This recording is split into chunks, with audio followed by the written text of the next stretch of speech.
All right, everyone. We have made it. We are attempting to do our distance learning or distance learning, our distance. Sorry, I for whatever reason I had a teacher on my brain, but anyway, we are trying to do our distance playing this week. So we're all from our homes and being comfortable in our seats, playing some D&D tonight. I think what we'll do is go ahead and just do our recap and then get right into it. I'll be giving our recap tonight as we weren't fully able to get our video up and running through all of the chaos of getting everything else set up. So last time, which was now 2 weeks ago, the group finished off their adventures in Fishgut Harbor with the two epic deities battling it out over the water, the ocean by Fishgut. And Patches came to the rescue with some other groups, group members, and they chained up these deities and brought them up into the sky as some sort of strange portal emerged and sucked them through. The group found themselves at the office of Mayor Hobbs, and he bestowed a few gifts on to the group members and then wished them well on their way to go back to the Dancing Delight. They managed to find their way back through the forest, and then on their arrival, Peliel was very confused as to why the group was gone for so long, and the group was also confused as to why, they had thought that they were trying to retrieve items to repair the ship, and it ended up that the ship was very easily repaired. So kind of just this strange aura and presence around them still remained of wonderment as to the things that happened within the area of Fishgut. On the beach, Tugal and Omaceran had some strange visions. Tugal had some visions of a small child and a dog, and then a ringing bell that kind of made him immovable. He was incapacitated. But the group figured out that maybe the Bell of Maximus had something to do with this strange ringing and whatever was going on with Tugal, and it ended up that they were correct. That upon Maximus being summoned and going up to Tugal, Tugal was released from his paralysis and was able to move again. Not sure what to make of the visions that happened afterward, and just really wanting to get out of this area, Tugal decided to just go on board and try to figure things out for himself. Omaceran had these strange visions of blue flame, like the forest engulfed in blue flame. And out of the blue flame, she heard screaming, crying, and then the strangest thing she probably heard was a baby crying in the distance. Eventually, she was able to overcome this vision of this forest engulfed in blue flame, and the rest of the group hurriedly got onto the Dancing Delight and decided to finish their and embark on their journey to Waterdeep. Upon arrival to Waterdeep, The group witnessed many of the sailors and Captain Kustisha throwing coins out into the harbor as they got into the Waterdeep harbor. They were told that this was kind of an old tradition that has long been forgotten, but many older and true sailors follow this tradition. I think most of the group threw some coins in and other items. And then the Dancing Delight was docked, and you met with the dockmaster as well as an official of Waterdeep who gave you the code legal, and gave you the directions to a place called Laron's Cartographers that you would be able to get a map of Waterdeep. Also along during this time, Aziraphale and Chakora made their way to the tower on Mount Waterdeep where the airships dock, and as well as where they could get some flight passes for flying around the city from the Griffin Guard. Before you all left, you were able to speak to Yorded as well as Durfrost. Yorded told you that he was going to be spending a few days in the city and investigating what he tells you as a very old tower. And he may or may not run into you again, but he wishes you all well and hopes that he will be able to see you once more. Durfrost told you, I'll be at the Halls of Justice. I need to meet with some of the Order of the Gauntlet there, so hopefully I'll see you within the next few days. I'll be sure to look you up. And off he went to the Halls of Justice for his meeting with some officials of the Order of Gauntlet.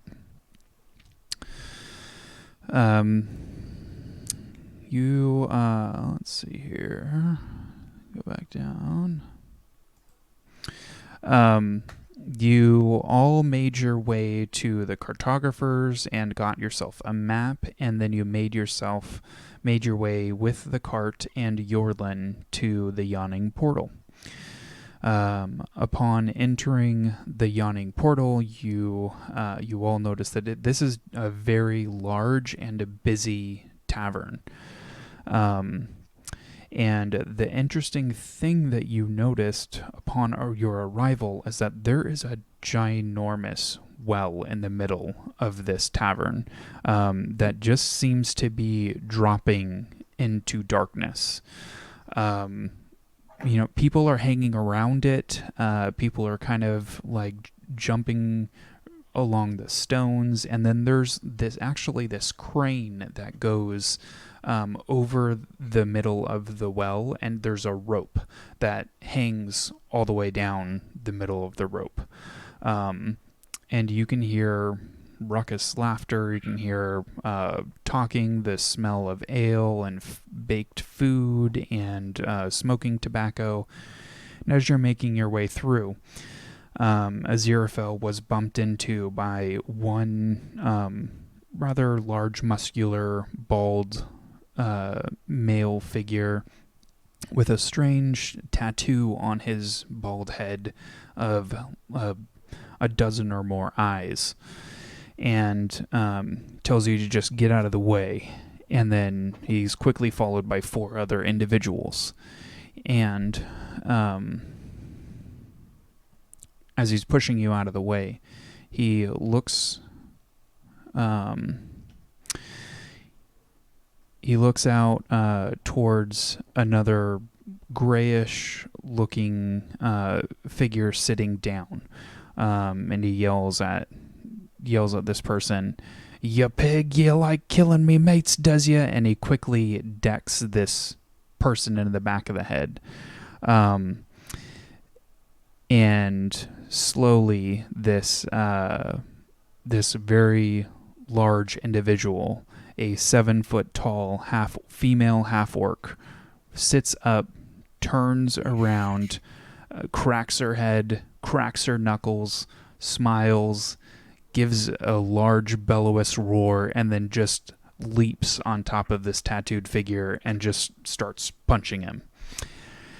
So, what would you all like to do at this time? The rest of the tavern is kind of erupted in like just cries of brawl, brawl, brawl, and like you're now crowded by a bunch of individuals. Weapons drawn? It doesn't appear that anybody has weapons drawn, and not even the man that you saw or the female half-orc was had any weapons drawn. They were just fisticuffing.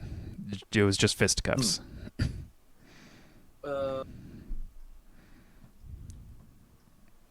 Are we getting approached by anyone? It doesn't appear that you're being approached by anyone, but you're kind of being crowded out of the way as now like a circle of individuals are coming around the two that are fighting, and you watch as the 4 other individuals that made their way towards the female half-orc are also looking like they look like they're probably going to get involved. I'm just going to slowly just walk off to the side and sit right at the bar because I don't want to get in trouble right now. Okay.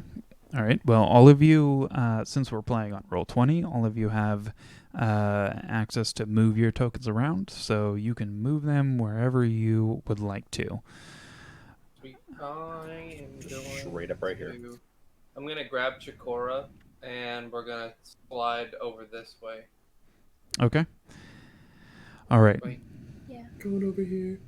I'm just going to put my hands up like, I'm not part of this. Okay. All right. So you watch as the two the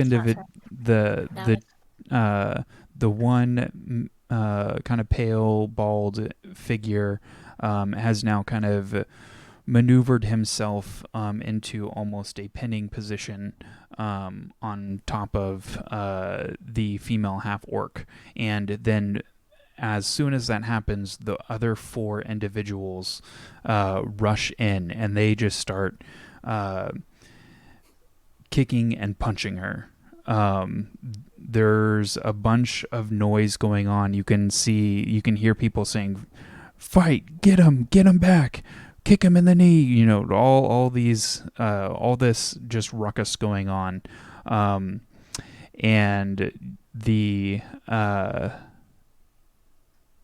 female half-orc is just still kind of laughing and yelling at these 4 individuals as she's trying to, swing her large arms at these now 5 figures accosting her. All right. Okay. Anybody else doing anything? No, I just watch off to the bar, and I'm ordering me a beer.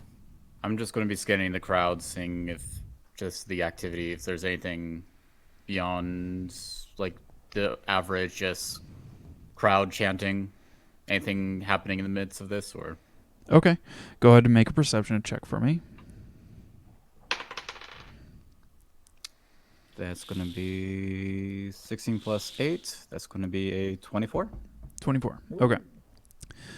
So you actually notice 2 things. One, you notice that the individual that is standing behind the bar, he looks like he is serving drinks. He's kind of snapping his fingers and pointing, and then yelling at some individuals and pointing his fingers. And then you notice that 2 muscular human males start running from the stairs. Let's see here. I'm pretty sure I can still point. Yeah, running from the stairs over to where the fight is. The second thing you notice is, well, we'll say that you notice 3 things. The second thing you notice is that the female half-orc has now pushed the bald figure off and then is trying to fight all of them on her knees. And it looks like she is in really, really rough shape.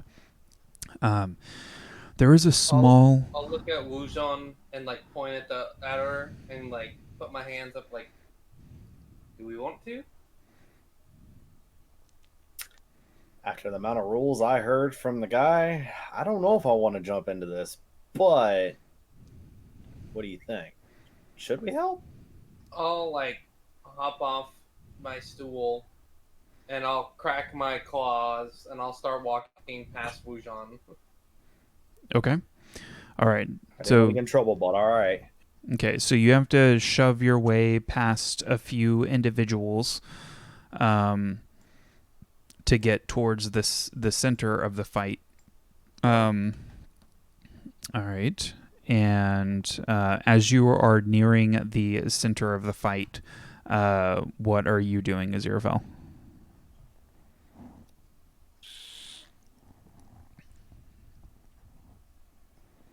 I'm gonna try and get between her and one of the guys. Okay. So like. Just like get in between them. So I'm gonna try and get like here. Then it's probably gonna be the easiest place for me to get to because there's nobody directly there. Okay. So you're going to try to shove one of the individuals off of her? Yeah, I'll try and shove this one. Okay. All right. Go ahead and make an athletics check for me. Cast aid before they really get at it. You want to Sure. I'm going to. Okay. You're preventing me What is from aid playing. gonna do? Aid bolsters your allies with toughness and resolve. Choose up to 3 creatures within range, and they basically receive a maximum hit points of like 5, like in addition. 5 temporary hit points. Yeah. I'm just gonna do that, and I'm just using it at Very sorry, I'm second back. level. Is that So it? yeah, just add 5 more. Okay. I'll give it to you guys and this Okay. stranger. Okay. So you're giving aid to the stranger. Whoa. Yeah. Is that possible? Are they considered Yeah. an ally? Yeah. If you Okay. consider them an ally, then you Okay. can. Okay. Athletics. Alrighty. Can Tulah get in there as well? Yes, so you can kind of, especially with your massive shell, you're able to cut your way through. Okay. And then what are you doing as Aziraphale is trying to shove this individual off of the half-orc? What I'm wanting to do is just kind of shove my body to where I'm like in front of her, facing her, and then just kind of like sit down in front of her like a shield. Oh, okay. So you go ahead and make an athletics check as well. Okay. Let's see. I rolled a 6. Okay, you rolled a 6. Okay, perfect. And I'll be like, you made your point.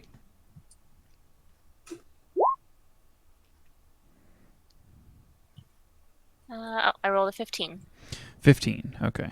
Let me get a roll first. And for the record, I am leaving Pudge over there. I'm just telling him to stay over there. Okay. So To clarify. both of you make your way in and just start shoving these individuals that are accosting this female half-orc, and both of them did not roll athletics very well at all. So both of you Aziraphale, you like push this individual and he trips over a chair and topples over the table and then falls back over this way, over on the other side towards the well.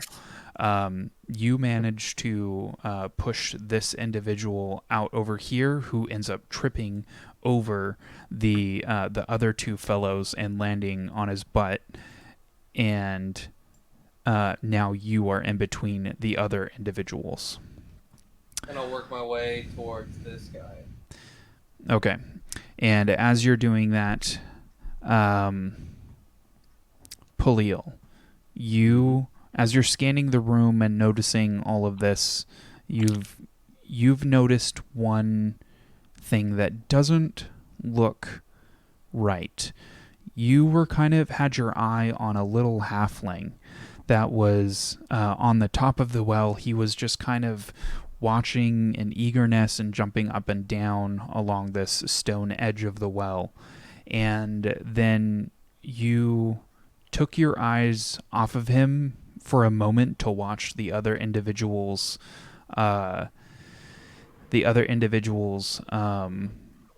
fall down as they were pushed by Tulah and Aziraphale. And then you looked back to where he was, and all you see is his head disappear under the well, and then you watch as his hands kind of grab the edge, and then his hands are now pulled under. Oh. I send Kree down that direction over towards him. Okay.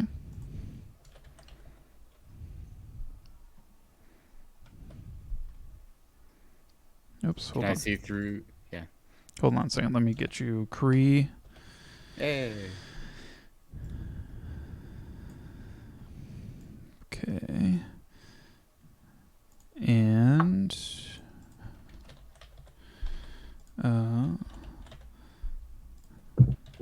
okay, and you have control of Kree now. All right. Where did I see the hands like holding on to? Right about here. Right there? Okay, Yep. yeah, I send Kree directly down that way. Okay. So.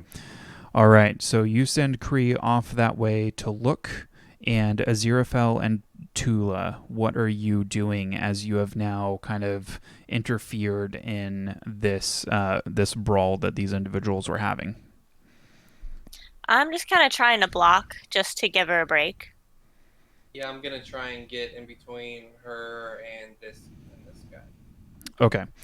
All right. So now that Tulah, you've kind of managed to get in front of this individual, the female half-orc, they are going to turn their attention to you. So they're going to make their attacks on you instead of her. Okay. The first one's going to be a 9 to hit, so that's not going to hit.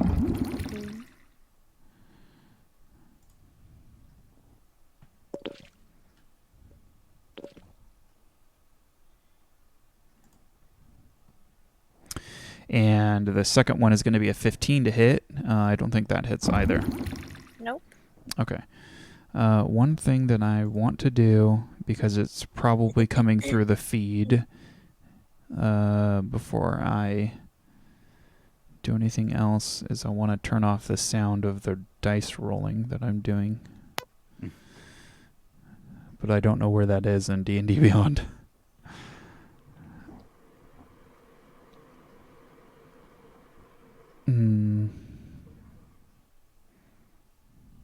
That's okay. Here's what I'll do. I'll just roll dice on my phone. That should be easy enough.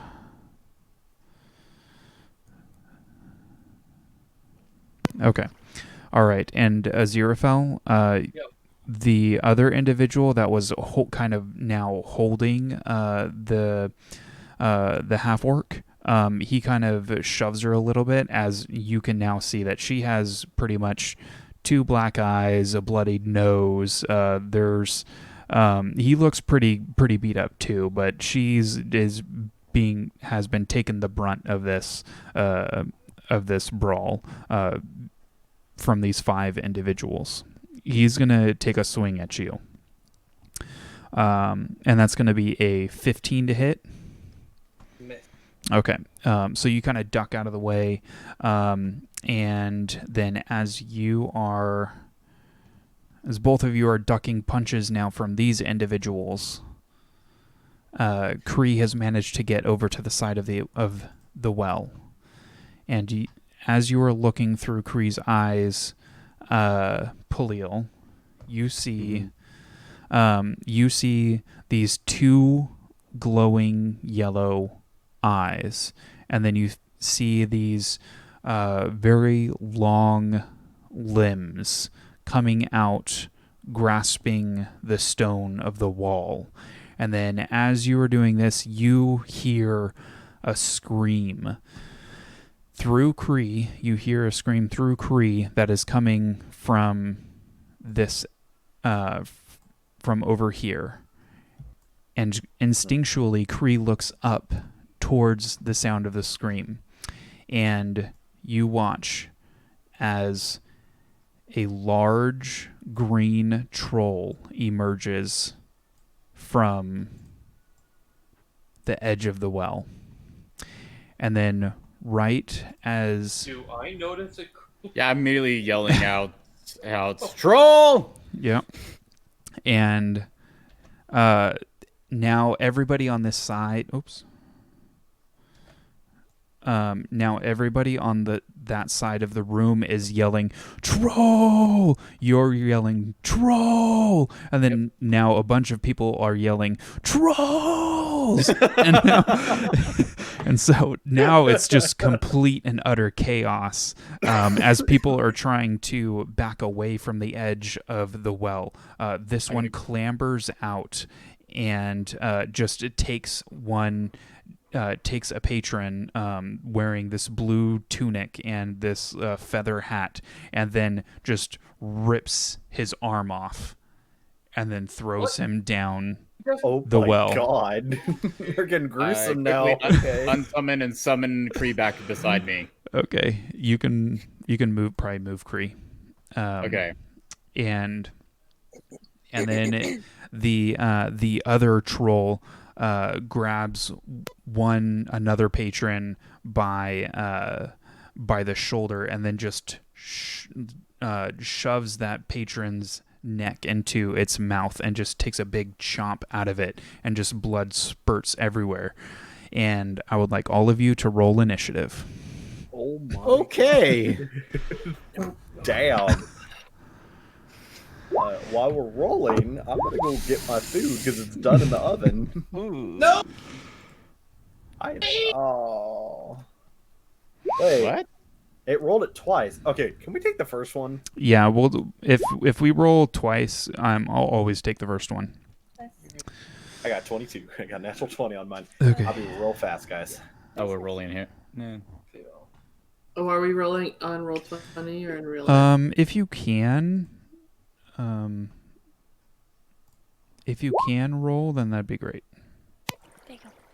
So Like roll physically. I don't or actually. Yeah, roll- that just rolled. because I'm not It on my doesn't- computer. Yeah, it But I doesn't have a number. it doesn't matter too much. Let's see here. I'll just get your numbers. I just need to make sure that everybody is in here that needs to be in here. Okay. Okay.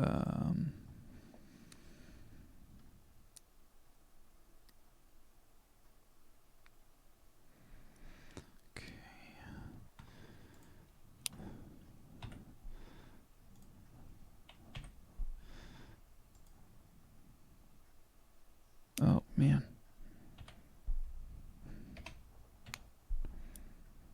Okay. Ooh.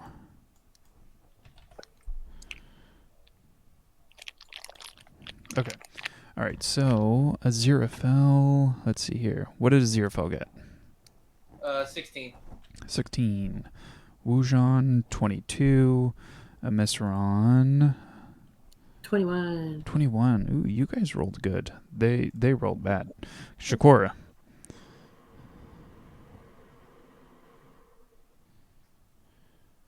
Cheap. Chakora. Cheap. 15. 10. Okay. 15. Really? 15. Is that?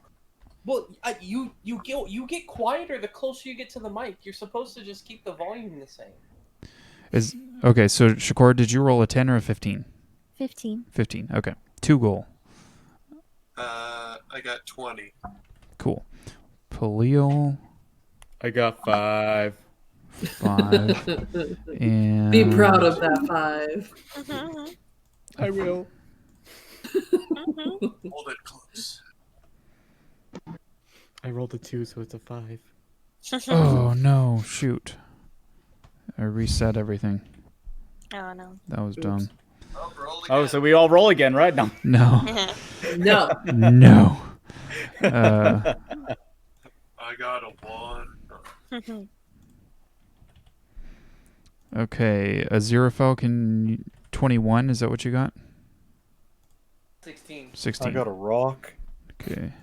Sorry, I'm back now, guys. Okay. Omaceran. 21. 20. That was the 21. Okay. 15. And Tugal. I did. Well, I did that. 20. Now it's back on. 20. Okay. And Peliel. 5. 5. Okay. And Tugal. 17. You don't Tulah. sound proud. 12. 5. Oh. Sorry, timing.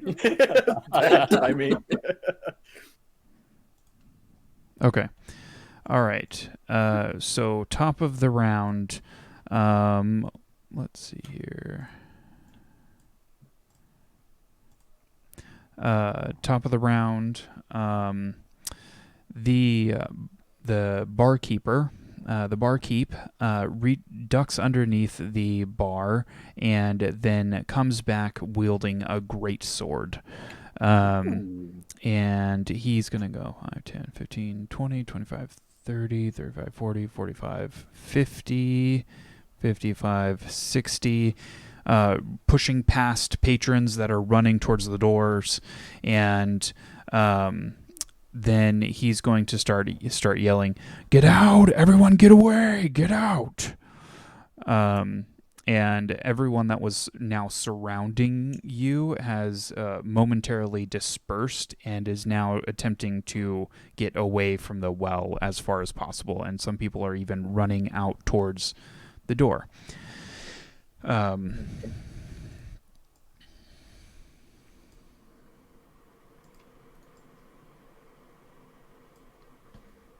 Okay. Why did that disappear? There we go. I think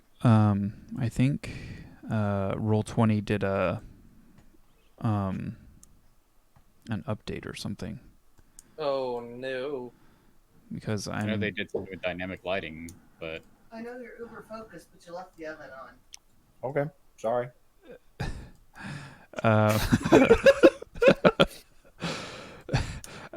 Sorry about that. All right, Wungon, you are up next. All right.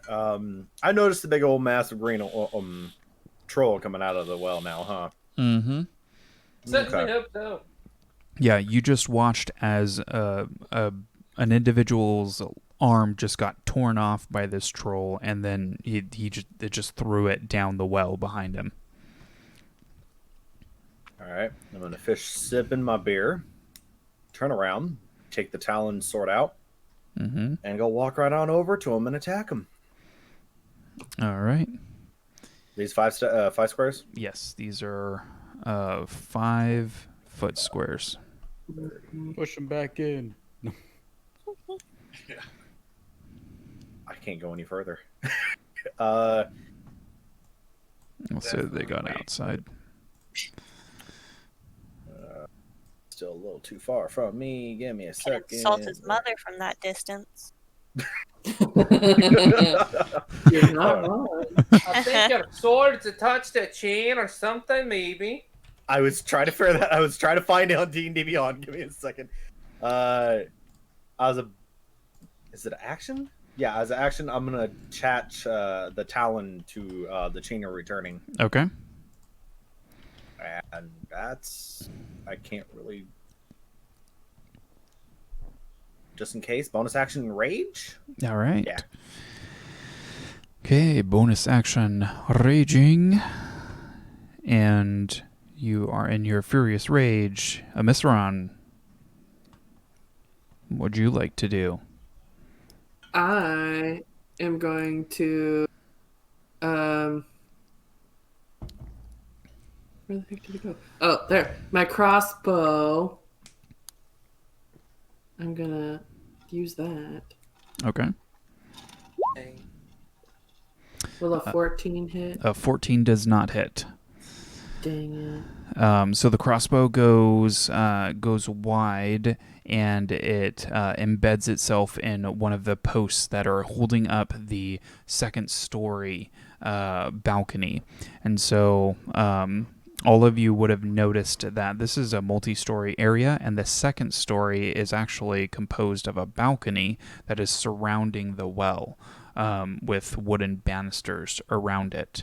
Some individuals have come to the edge of these banisters to look down, but they also look like they're kind of in a frantic state as well.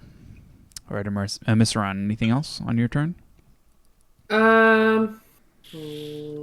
Yeah, I'm gonna move a bit closer. 15, like right behind Wujan. Okay. All right, Hello. Tugal. It's kind of hard for me to see the squares, but I'm gonna try and position Tugal to the Yeah. right of where Pudge is. Okay. I can do that. I can't actually move my character though. I might need you to do that for me. Oh, okay.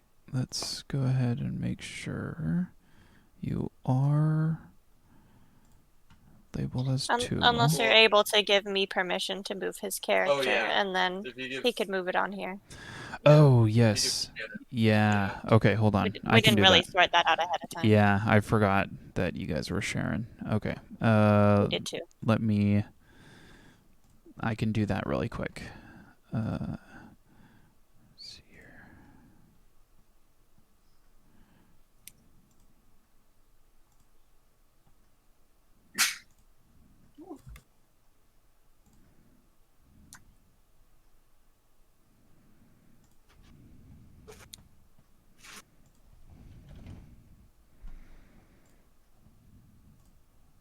Okay. Shannon, you should have control over Tugal now. Okay. might have to reload the page. Oh yeah, go ahead and reload the page. Give us a second. Okay. Is it easier to see the grid lines with a darker color?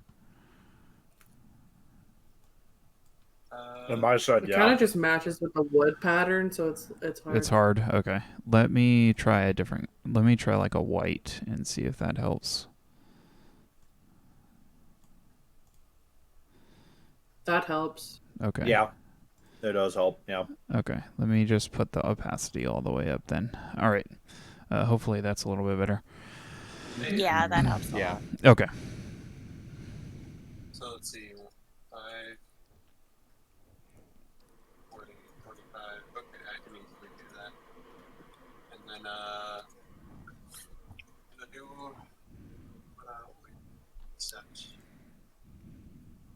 do the more intense version. I'm going to cast, Scorching Ray on that troll. Perfect. All right. Okay, go ahead and roll for attack. It'll be dead before we get to try it. 16 to hit. 16 does hit. So go ahead and roll your damage.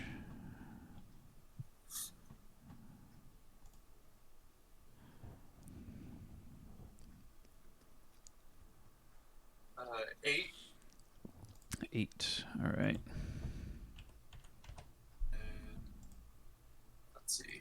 My second attack roll for Scorching Ray. 19 to hit. Yep. 19 does hit. And Tugal, what are you using to cast your spell? Are you using a tool of sorts, or? I'm using my wand. Your wand. Okay. Yeah. All right. Okay, so flames are spitting out of your wand, and you watch as this green-skinned creature is just being engulfed in flame, and it's roaring actually pretty loudly and not liking it at all. Okay, what was the damage for your second hit? That'll be 12. Okay. Then for my third roll, let's see, 16 to hit again. Okay, and then I'll hit and go and roll your damage. Okay. 10 damage. Okay.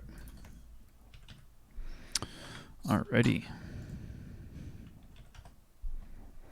Okay, so the green troll creature is now trying to pat out this magical flame that is now burned onto its skin, and you can see that there are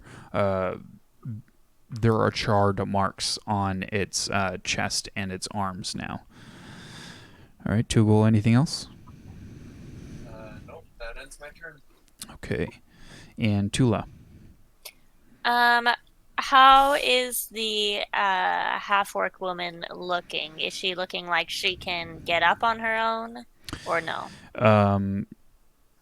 Let's see. Go ahead and make a perception or medicine check for me. Okay, let's see.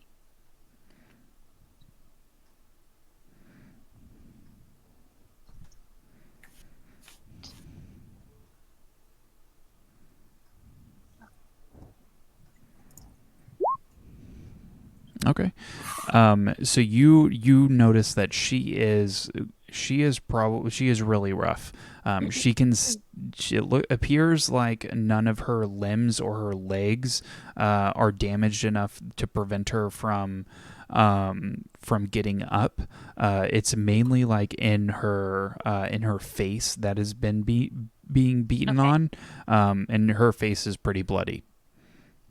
Okay, I'm just gonna throw her arm over my shoulder and guide her to behind the counter. Okay. So she's safe. All right, so go ahead and move your token to where you would like to guide her. The other individuals that are next to you. Movement range. Movement range. Oh. So you'll have to move at half your speed. Oh, right. Where was I? Okay, let me see.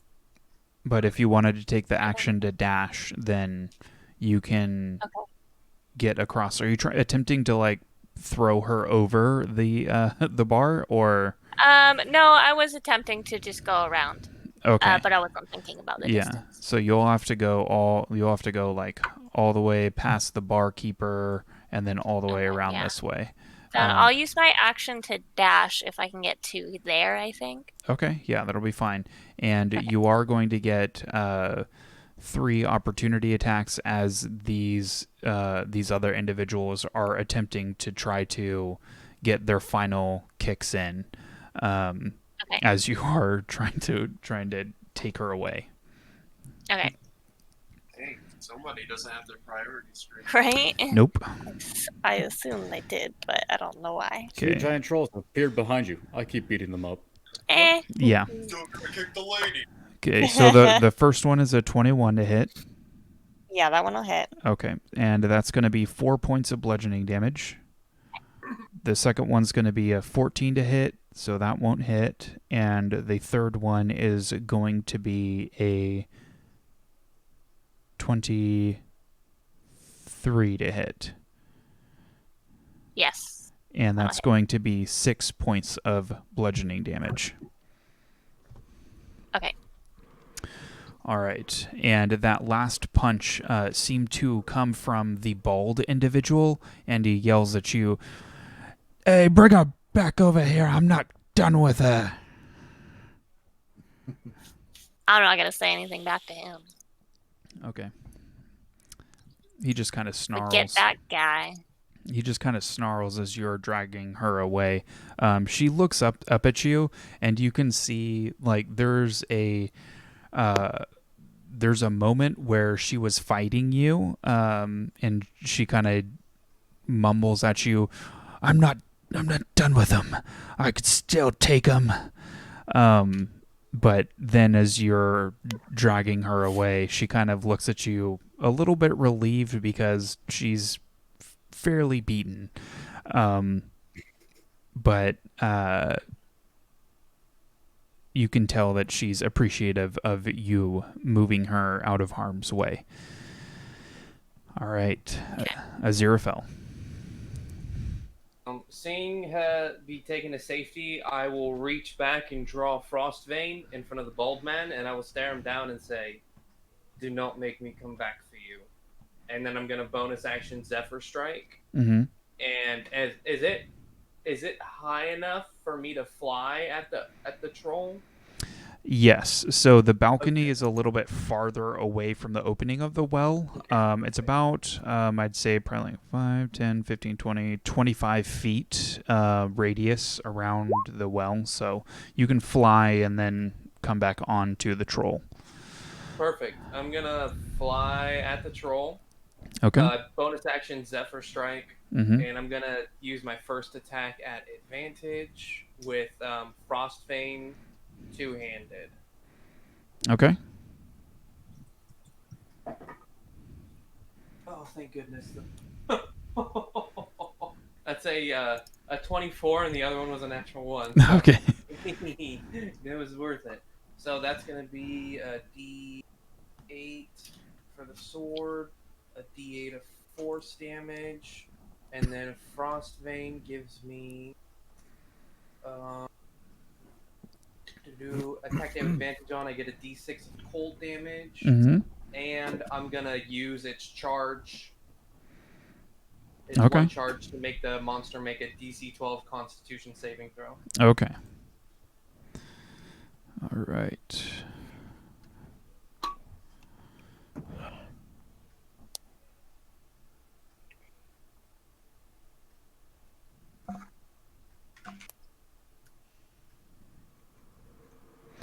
Okay, he got a 22.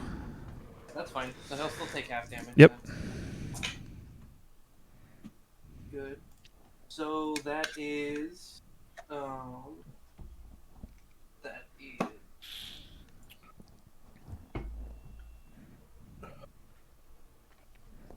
5 force damage, 2 cold damage, or is it resistant to any of those things? Hold on 1 second. Because I can say them all separately, but it's not going to be resistant to any of those damage types. Okay, so why don't you just go ahead and add them up and I'll then. give you the whole total.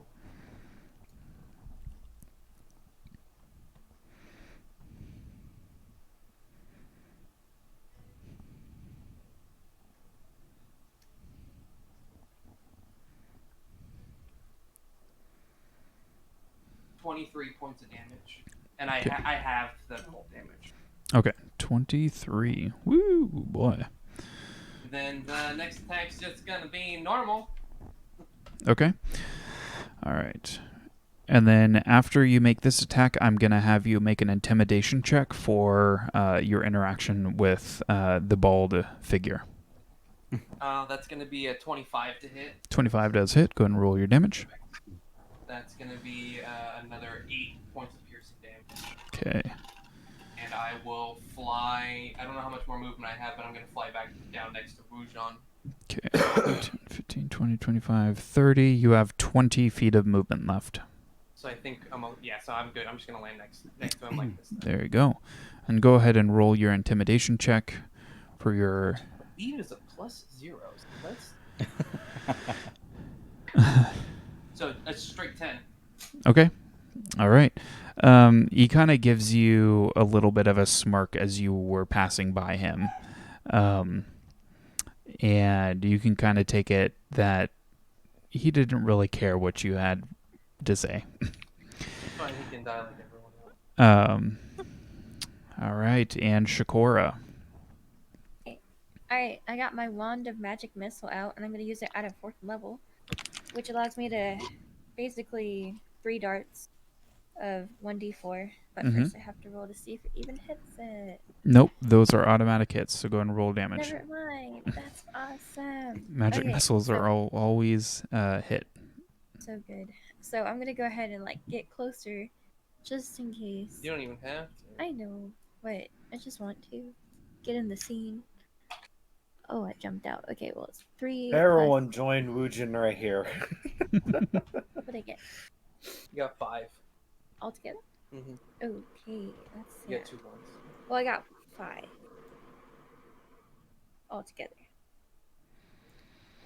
5 total damage altogether. Okay. All right. Okay.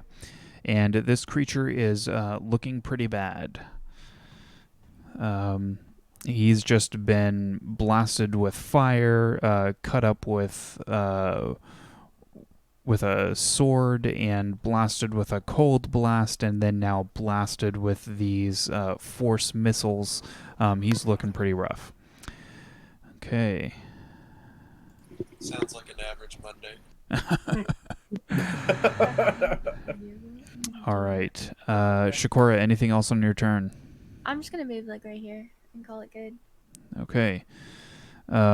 This creature is going to go 5, 10, lumbering its way past this chair and the table. He knocks over the table and chair on his way over, takes his final steps out, and it takes one swipe towards Aziraphale, who had just blasted him with this cold blast.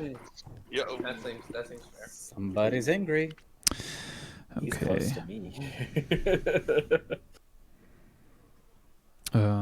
Okay. So first, he's going to make a claw attack, which is going to be a 25 to hit. That definitely hits. Okay. And you're going to take 14 slashing damage. 10 Constitution saving throw. Okay, I rolled a 15 con save. Okay. So you are good. Let's see here. And then he swipes you again with his other claw, and you notice that these are actually clawed fingers. They are very long claws digging into you.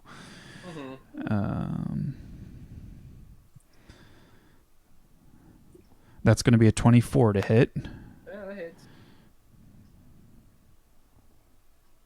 And that's going to be 13 points of slashing damage. And then as he digs both of his claws into your armor and your side, he chomps down with his mouth onto trying to find purchase onto your neck. Okay. Uh-oh. Trolls are vicious. Okay. Yeah. And that's only going to be I've a noticed. 10, so you kind of Thank God. I would have 100%. 100% would have gone down if you hit me. So you kind of move out of the way as these long-fanged teeth clench down, and then you notice there's almost like a spray or mist of what you can now tell is like some sort of acid smell, acrid, almost like fungus. And you can kind of tell, oh, that probably would have been bad if I would have gotten bit by that. Guys, let's cram. Okay, the other troll is going to run Yes, can you come out closer this over here? way, crashing into patrons. He kind of just throws his arms out as he like maneuvers his way through, throwing chairs and tables all over which way.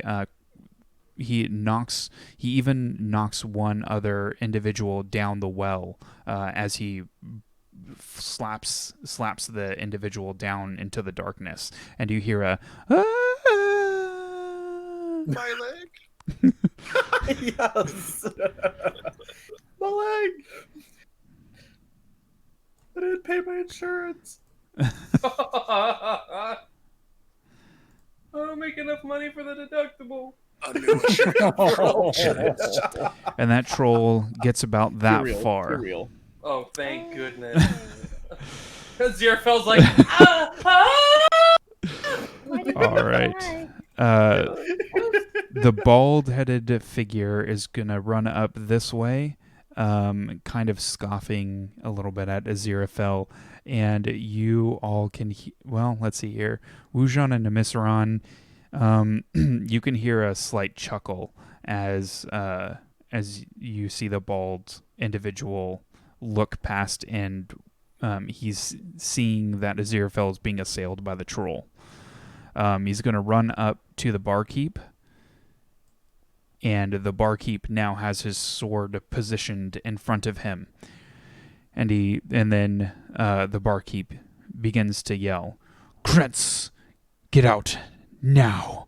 You are never welcome in the Yawning Portal ever again. Get out now!" And then he kind of just pushes him with the hilt of the greatsword out towards his chest, and Krentz kind of moves back a little bit, and then he looks over to his cronies. All right, and the half-orc female looks up at you, Tulah, and she says, "Thanks a lot. I appreciate it. My name's Yargra. I kind of want to go punch some people." And she's going to take a couple steps, and as she steps over towards the barkeep, he puts out his sword to block her from getting any closer, and she kind of backs up a little bit. And he says, "Yargra, not one step further. I'm not going to have any of this. Not anymore. Not here. Keep your turf wars to yourself." And she stops. The cronies, all of the cronies that were following Krentz, kind of gather up a little bit, and they're looking up at him, just kind of waiting for some sort of signal. All right, Peliel, what are you doing now? Well, Peliel's a little bit more concerned right now with all the trolls, so he's going to go ahead and take a run over, and he's going to see if he can actually. Is the table still there after the troll ran through his area? No, the table is knocked down now. Dang it. But Okay. you can, if you wanted to, you can get on top of that nice-looking red cushy chair. Isn't it a little bit further away? It is further away, but if you wanted to if you wanted to do just a dashing pose leaping over it, I would certainly allow it.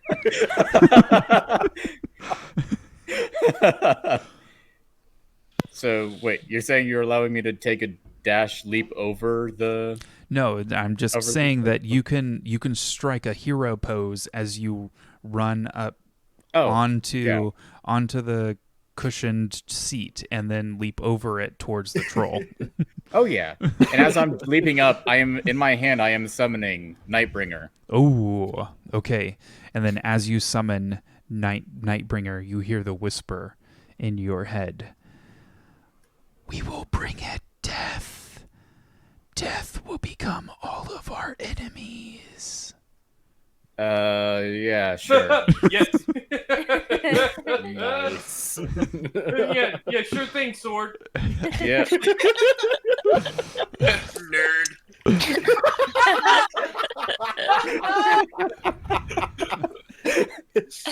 All right. No, And then with that, I'm going to give it not with this weapon. It's not a pokey pokey. It's now a slashy slashy with a booming blade. It is slashy slashy. All right, first attack. Oh no, one attack. Sorry. Yes, one attack. Okay. I'm only a So warlock. You are and, casting booming blade, and you'll make your attack roll. It's going to be 12 plus 7. That's a 19. A 19 will hit. Go ahead and roll your damage. All right, damage with, and I'm assuming I'm going to be using just two-handed, just because, I'm not doing anything else with it. Okay. If you want to use two-handed, you're coming down upon it with this crackling, thunderous energy onto its shoulder.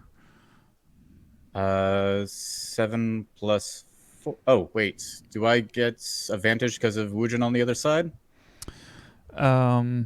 Sure. We'll say that you can roll a second time for advantage. Well, He is in the other side of me.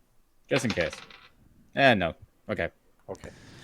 Wasn't a crit. Total damage? Let's see. With 7, I got to roll again for the booming blade damage. It was 7 plus 4 for Nightbringer. And where's my booming blade?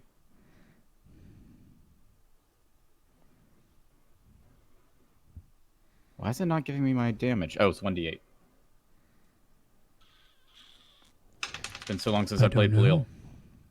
It has been. Plus another 5. Well, plus another 5 thunder. Okay, so a total of 16. Yes. Okay. All right. And with that, you watch as as Nightbringer comes down onto the shoulder of this creature, it makes a huge gash into it, and then the thunder energy pops. And as it pops and lets out this pretty loud crack of thunder, the arm of this creature just falls down and begins to wriggle. Okay. Sorry. Okay. And with my bonus action... Oh, I should have casted a Hex before.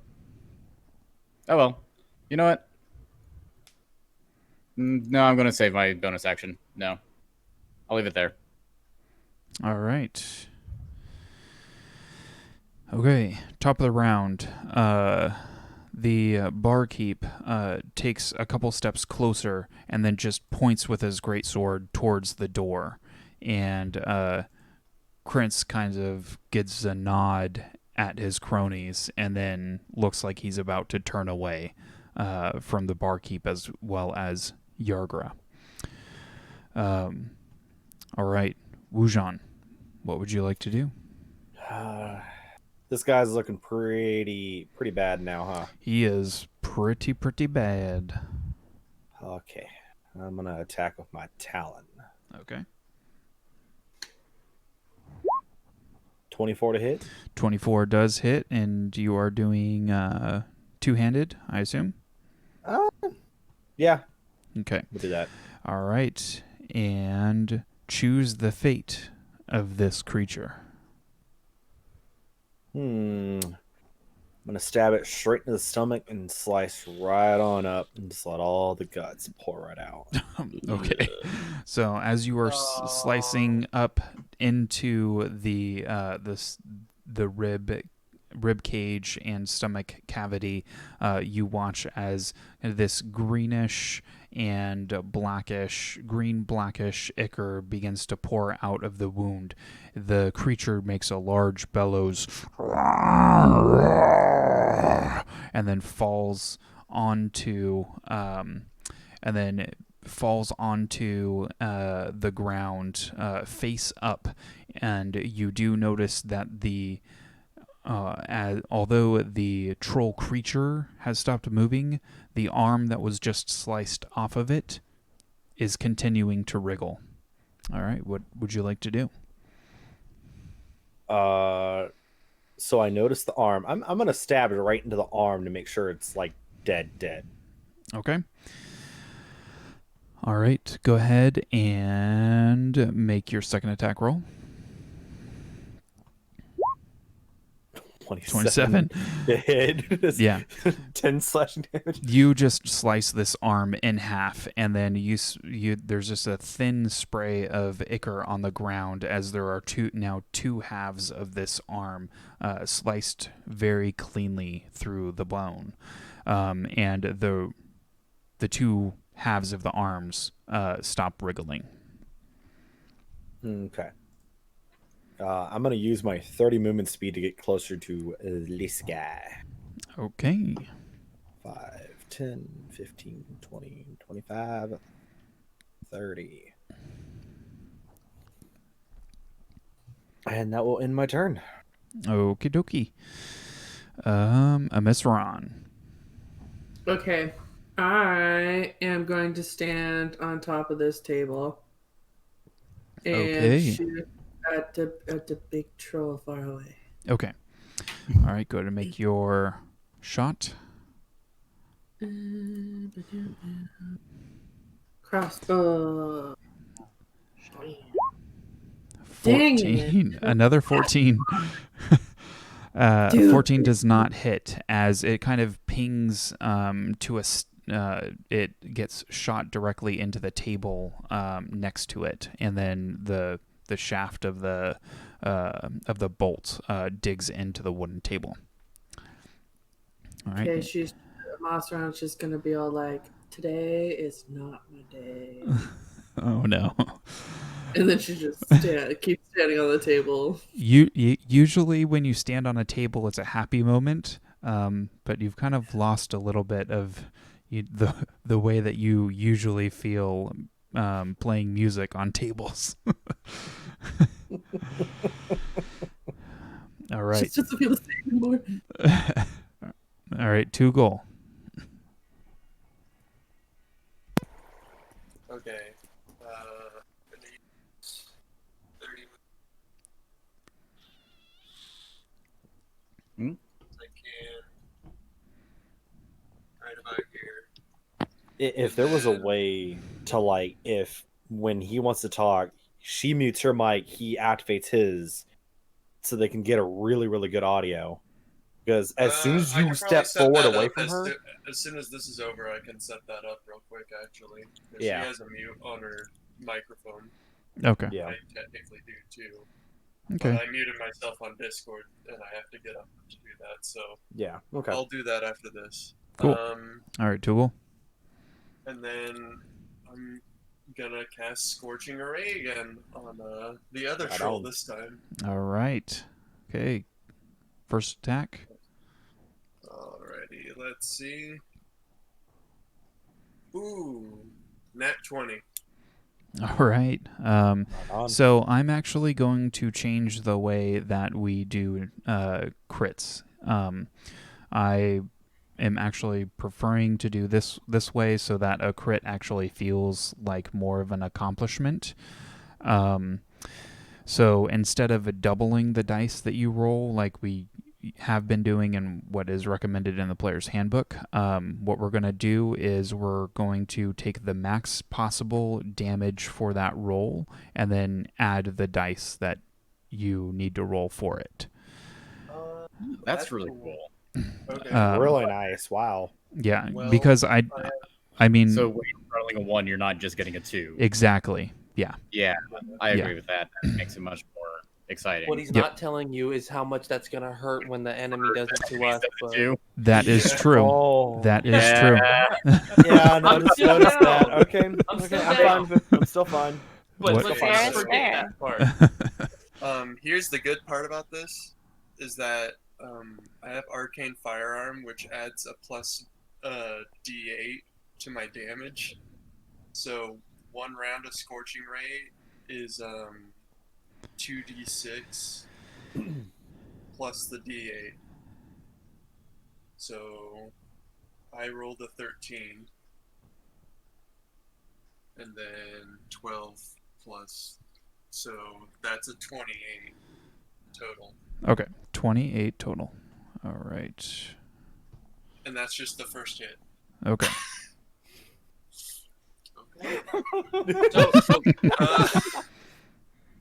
Nice. So this you just blasted this troll straight in the face with this magical fire scorching ray, and its whole face is now charred and burning as it is just screaming in pain. Okay. Well, there's more where that came from. The troll Second roll, died. baby. I know. 16 to hit. 16 does hit, so go ahead and roll damage.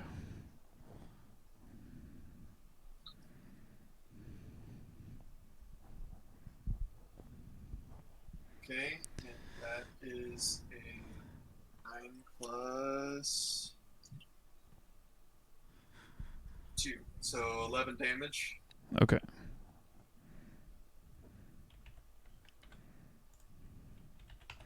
All right, and third one. Third one,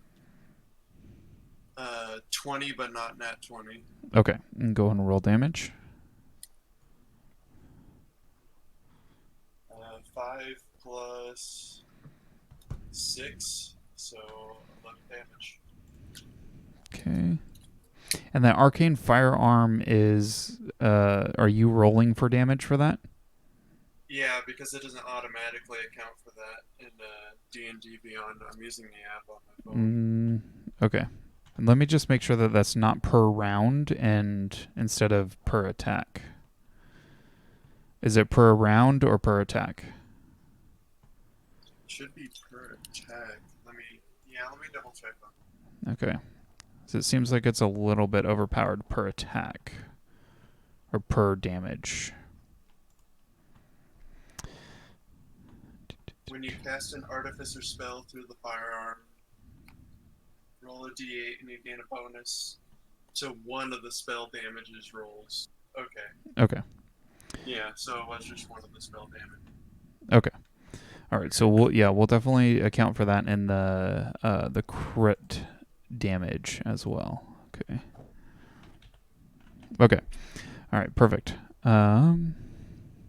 All right, Tugal. Anything else on your turn as you have lit this troll in fire? Nope. This troll be lit. This troll be lit, yo. I'm just gonna sit on that ottoman and enjoy my handiwork. Okay. Do you still have your fake teacup? Maybe. Let me check my backpack. All right, and Tulah. Okay, remind me what is happening with the half-orc woman right now? The half-orc woman, as the barkeep has referred to her as Yargra, she got up and was attempting to go get a couple more punches into Krintz. Okay. But the barkeep put his greatsword out in front of her and told her to stop. That he didn't want this business inside of his tavern to take their turf wars somewhere else. Okay. Okay, well, I'm gonna assume she seems alert enough that she doesn't desperately need my help right now.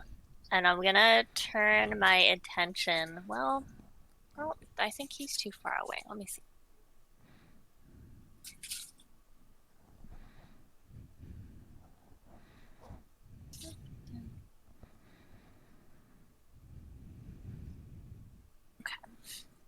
I am gonna go ahead and move myself over here. Fine.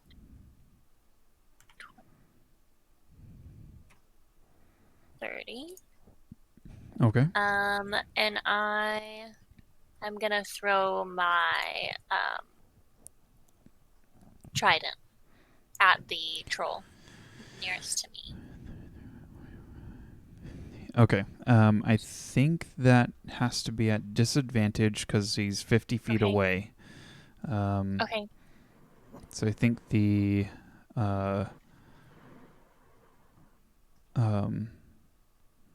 distance weapon is a 30-60. A 20-60. Yeah. Mm-hmm. Okay. All right. So go ahead and roll at disadvantage with your coral trident.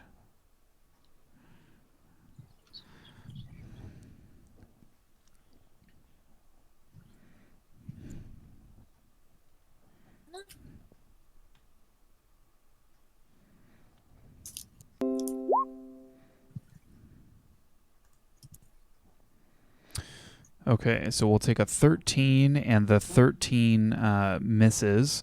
As you are throwing the trident, the creature still engulfed in magical flame, just out of the corner of its eye, looks and sees the trident coming towards it and ducks out of the way. And then it kind of perks its head up, and then you call your trident back to you, and it kind of ducks its head out of the way once more, as just like a yo-yo, the trident is returned into your hand. Okay. All right. Am I able to attack again? Yeah, it is a returning weapon, magically infused by Tugal, so you are able to throw and have it returned to you with the same action. Okay, gotcha. Okay, then I'm just gonna throw it again. This infusion is sponsored by Tugal. They have Tugal's signature now on it. If Tugal wanted to do it. Do that from now on. Okay.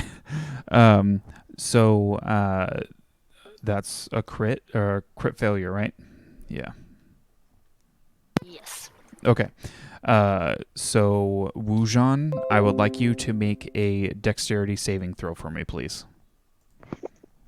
Uh-oh. You better duck, my boy.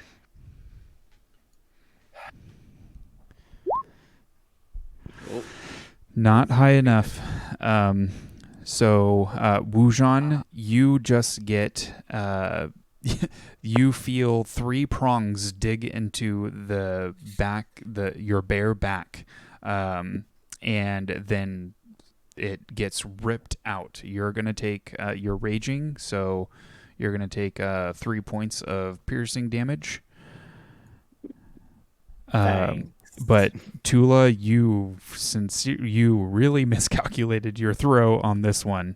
But the trident gets returned into your hand.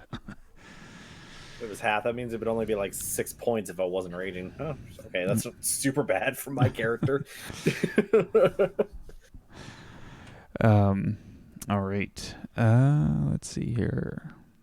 And let's see. That was Tulah. Anything else on your turn, Tulah? No, that was gonna be it for me. Okay.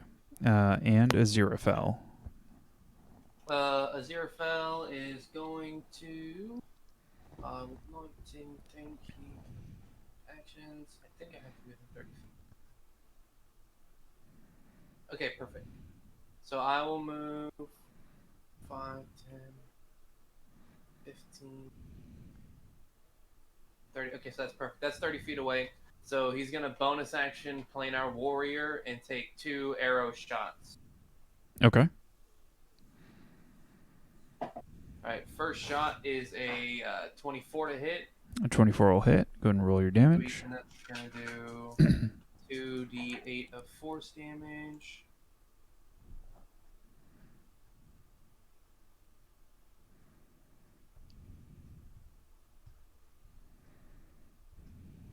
$14 points for the first hit.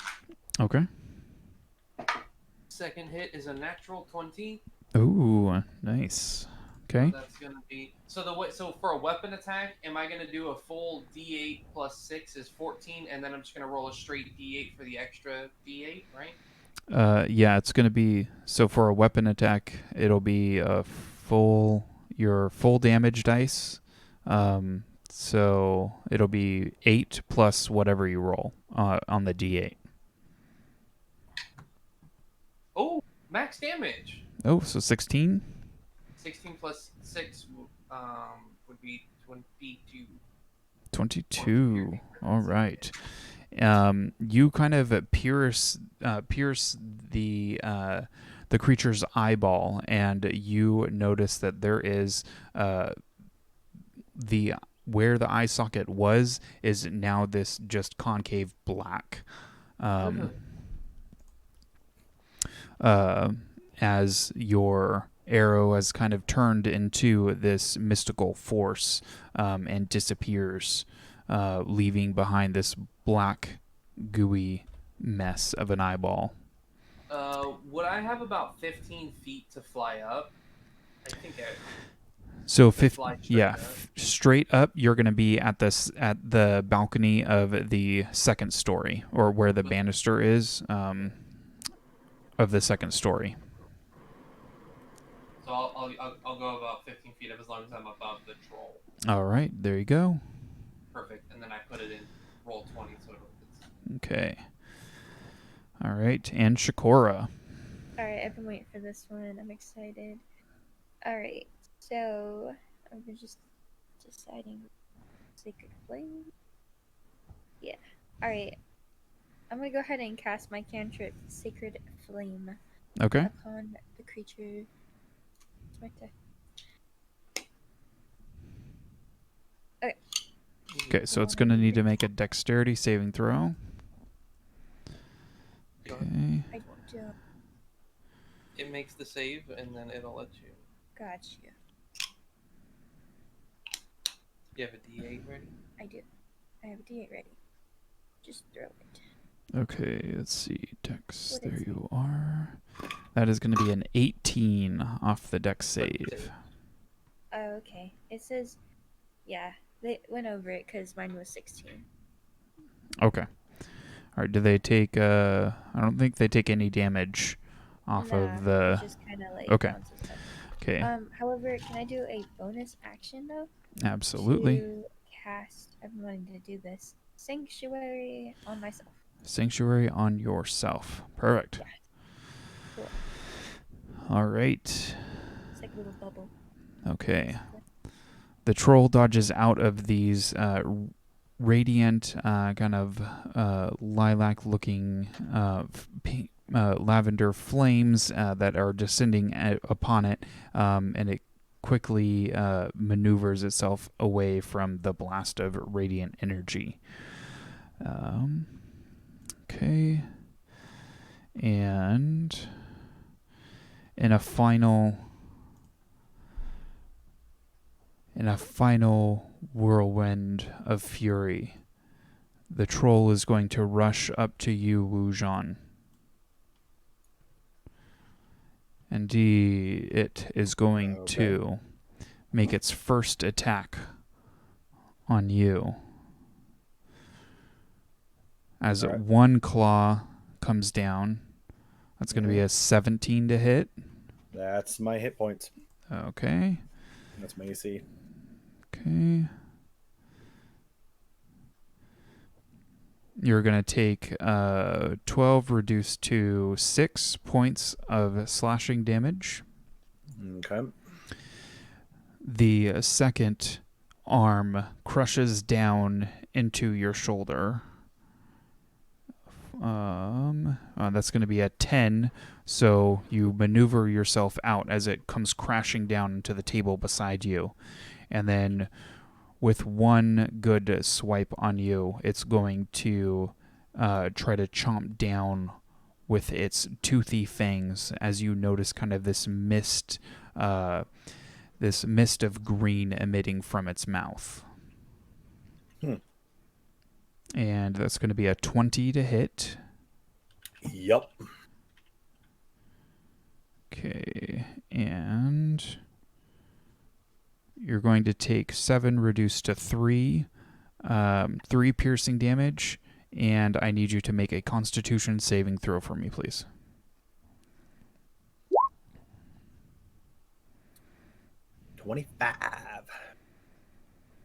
Okay, so you did save, so you're going to take 7 points reduced to 3 points of poison damage, and you are not going to be poisoned this round. How many poison? Sorry. It was 7 reduced to 3. Okay. All right. 7 poison. Okay, and it is going to stay where it is. These guys and his cronies are just going to start running towards the door. They'll probably get towards the door and start heading out. Yargra is going to stay where she is, and Peliel. Let's see here. Actually, on Peliel's turn, Peliel, go ahead and make a perception check. Make a perception check. Okay. Once again, 16 plus 8. Okay. You have noticed that the arm that you sliced off and Wungon sliced in half, you noticed that some of the sinew and tissues and bones have beginning to amass together, and it is now amassed into a fully functioning arm, troll arm once more. Ooh. Okay. Lovely. How big is the troll arm? I mean, it's probably the size of a greatsword. Okay. I was going to attack the troll that's over there, but now I'm going to grab the arm and just eat it into the hole. I would. Okay. I fell into the pit. All right. As you are grabbing the arm, let's see here. It's going to attempt to attack you with its claws. Let's see. I gotta get this reset. That's going to be a 25 to hit. Yeah, that hits. Okay. And that's going to be 15 reduced to 7 with your stone cloak. Points of slashing damage as it digs into you. And I would like you to make an athletics check to try to pull it away and throw it. Athletics. Mm-hmm. Woo-wee. Such a great skill of mine. You're attempting to pull the claws away from your body. 12. 12 was enough. I Okay. had the DC as the damage that you took. So you are able to chuck this arm down the well, and you just hear a as it's kind of hitting the sides of the well over and over again. All right. So we'll say that was your action, Peliel. Anything else that you would like to do on your turn?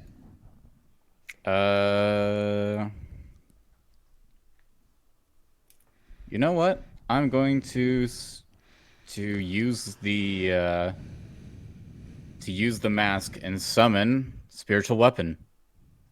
Okay. Let's see here. I think we'll go ahead and just use Kree as this. What are you summoning as your spiritual weapon? Curious. A pretty butterfly. I'm fucking kidding. Another raven. For we're just gonna keep it as another raven for now. Okay. Come on, another Right. raven. Yeah. Okay. So this this raven kind of gets summoned above the other troll. Is that where you're Yep. summoning it? Okay. All right. And it kind of has like it's one of its wings is kind of arced out, giving kind of the impression of like a hook or a slashing weapon as it comes down and descends upon this this troll. Go ahead and make an attack with it. All right, the attack for that. Okay. 17 plus 7, so 24. That'll hit, and go ahead and roll damage. Okay, that's a D8 plus 4. If I can find where my D8 went. What? Oh. 6 damage. 6 damage is just enough. Choose the fate of this creature. I'm gonna have the when its Raven is summoned, it's just going to start just flapping its wings, and then use that to just cut, like use both wings at the same time to just cut straight towards the neck area of the troll. Okay, so you watch as this Raven weapon, once it's summoned, it just begins to beat its wings, and you watch as a dozen, 2 dozen, 3 dozen cuts begin to form around this the troll's neck and face, and then 100 cuts, and then almost 1,000 cuts. So now this troll has died by 1,000 cuts of the Raven's wings, and it collapses in a pool of its own green-black ichor beside the well. Wow. Pretty metal. Super metal. Top of the round, Durnan rushes over, and as he's doing that, you watch as he pulls out a torch and torch and a flint, and then he begins to light it.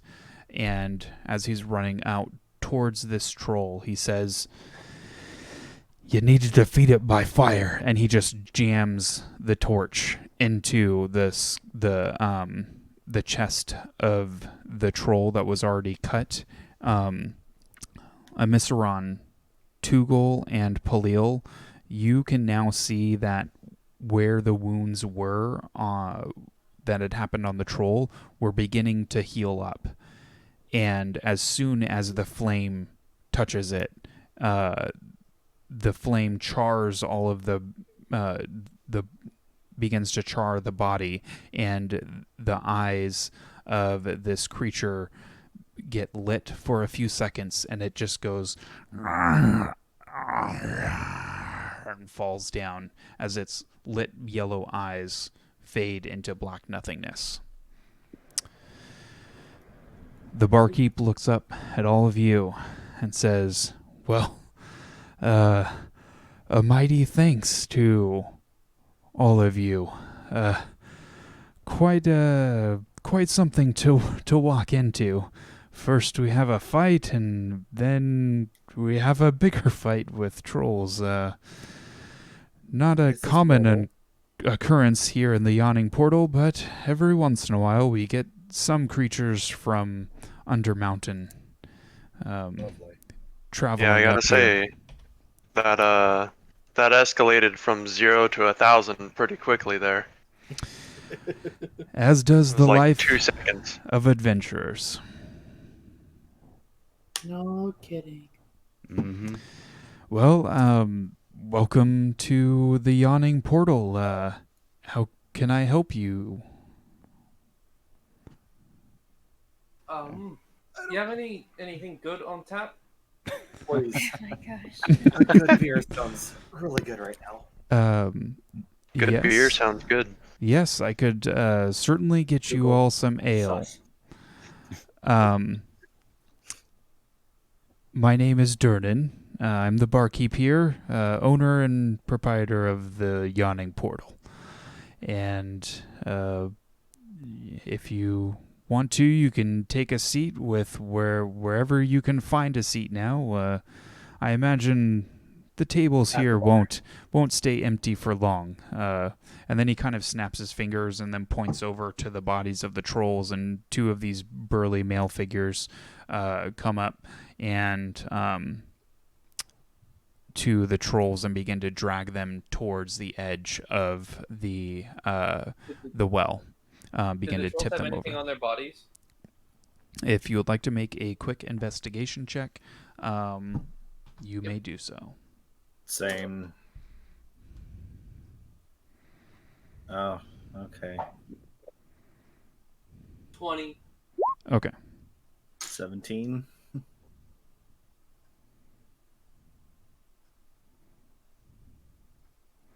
Hold on a second.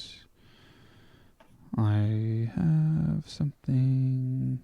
So I accidentally spilt some of my Yeti ice cold water on my lap, and I am not doing Okay. very well right now. I'd like both of you to roll a D100 for me, please.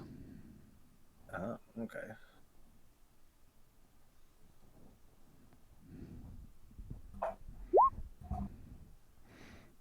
I got 80. Okay. 90. Okay. So, Wujan, you are kind of looking around, and then you notice something drop out of, off of the body of one of the trolls, and it looks oddly like bean shaped, but a little bit bigger, probably about 2 inches. And as it drops, it actually it shines a little bit. It's shining almost like a turquoise color. Just this slight aura. But you can now add a shiny turquoise rock to your inventory. Woo! Nice. Okay. That's the best loot I've seen in years. Okay.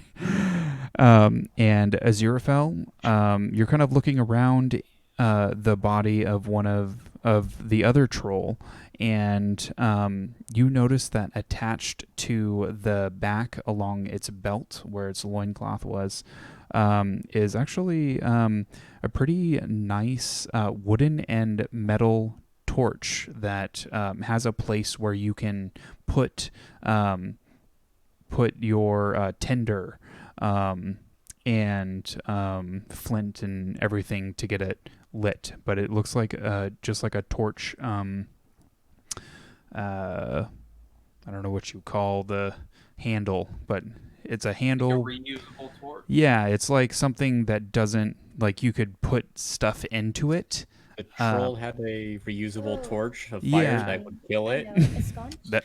Yeah, it's. I mean, maybe the troll didn't know what it was used for and just kind of wanted to hit things with it. Maybe. But that is what you find in the bodies of the trolls. Like Gandalf's original staff, kind of. Like he put those little straw pieces into it and then he lit it. Mm-hmm. Yeah, it's kind of like that, where you can put things into the concave of it and then you can light the contents and then it stays lit. But you just have to refuel it every once in a while. All right. I got a lot of like torches and stuff now. I have the Everlight crystal torch. I got the, the lantern of revealing, and then I have the reusable torch. Aziraphale, the light collector. Behold my torches. As Durnan goes off to fetch some ale with you all hear a clapping from the upstairs banister.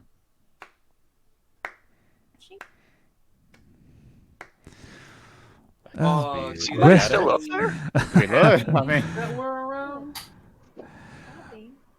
I would say that was very well done, all of you. And as you're looking up, you see the figure of Proudfeather in very colorful vestments and his very large hat with assortments of feathers on it. And then next to him, standing by the banister, is another individual in white robes with a kind of a fancy hat, not as large as Proudfeather's, but it does it's kind of like this bowl cap with one little feather in it. And the individual has a full mustache and a full beard, and he's kind of looking out towards all of you in like awe and astonishment and kind of a little bit afraid at what he just saw. Slightly proud feather. Well, that was certainly a treat. I assume that you would all want to talk. Am I wrong in assuming that?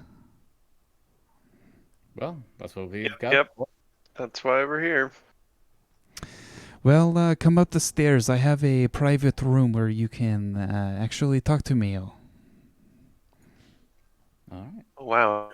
VIP section. I've never been in the VIP section before. Fly up onto the balcony. Okay. And I will take the stairs. I'll make my way up the stairs. Okay. All right. You all make your way up the stairs and around the corner. So you're walking around the banisters of this balcony that is overlooking the ground floor. And you notice that a lot of rooms, private rooms, are set up in this area. Some of them have their doors shut, but some of them have them open. And it looks like there's a large table set up in each one, as well as some seating arrangements. And in one or two of them, you see there is a fireplace, in fact. As you get around to the door that is leading to where Proudfeather is standing with this other individual, he kind of motions for you all to come inside and take your seats somewhere. Inside, it is very warm in here. It is very well lit. There are 2 couches set up for seating, as well as a large table. And as you all are entering, a barmaid comes in, and she serves you all the ale that you had requested. She gives a nod towards Proudfeather, and he gives her a nod. And, oh, yes, of course, I'll be paying for all this. Don't you worry, Bonnie. You all take your seats, and what would you all like to do as he's just kind of with his hands clasped in front of him, waiting for you all to talk, with a little smirk on his face? Quite a trip we had trying to get here. You had quite a trip?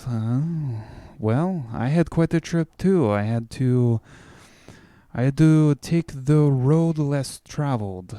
Apparently, they didn't have the means that I was accustomed to in Neverwinter. I usually travel by a well-named ship, but it was not there, which is very interesting. But what was the name of the ship?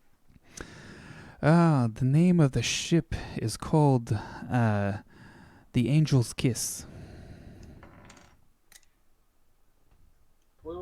No, Dancing Delight. We're on the Dancing Delight. Well, we got stuck in a weird forest for a few days and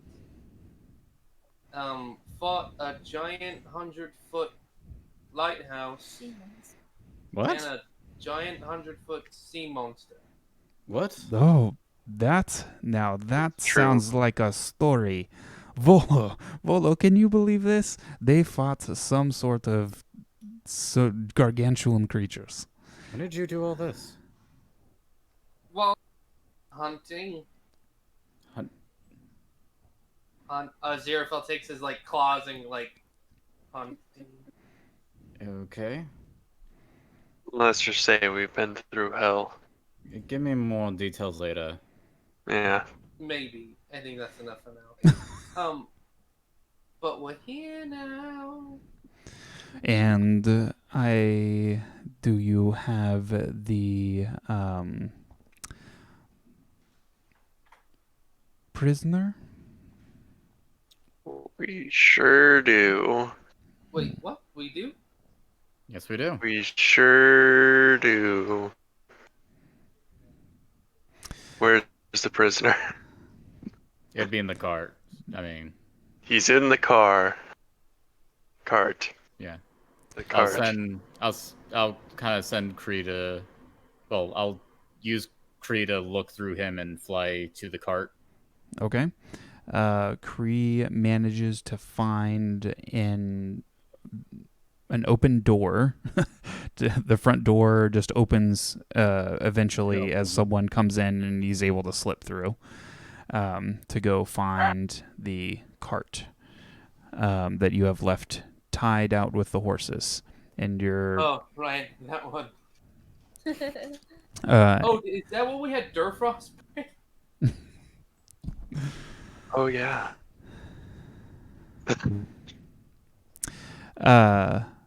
Are you looking through Kree's eyes? Yes. Okay. So as you look through Kree's eyes, you actually notice 3 small individuals around the cart. It appears that one individual has climbed onto where you would sit to control the like the driver's seat for the horses. Are you going to look any further into these individuals? Yeah, if I could. Okay. If I can, I'll just kind of, if I can move my hands while doing this, I kind of give a signal of like, hey, something's up. Okay. Go ahead and make a perception check for yourself as you are looking through Kree's eyes. That is going to be a 20 total. Okay. You can tell that these aren't these are children.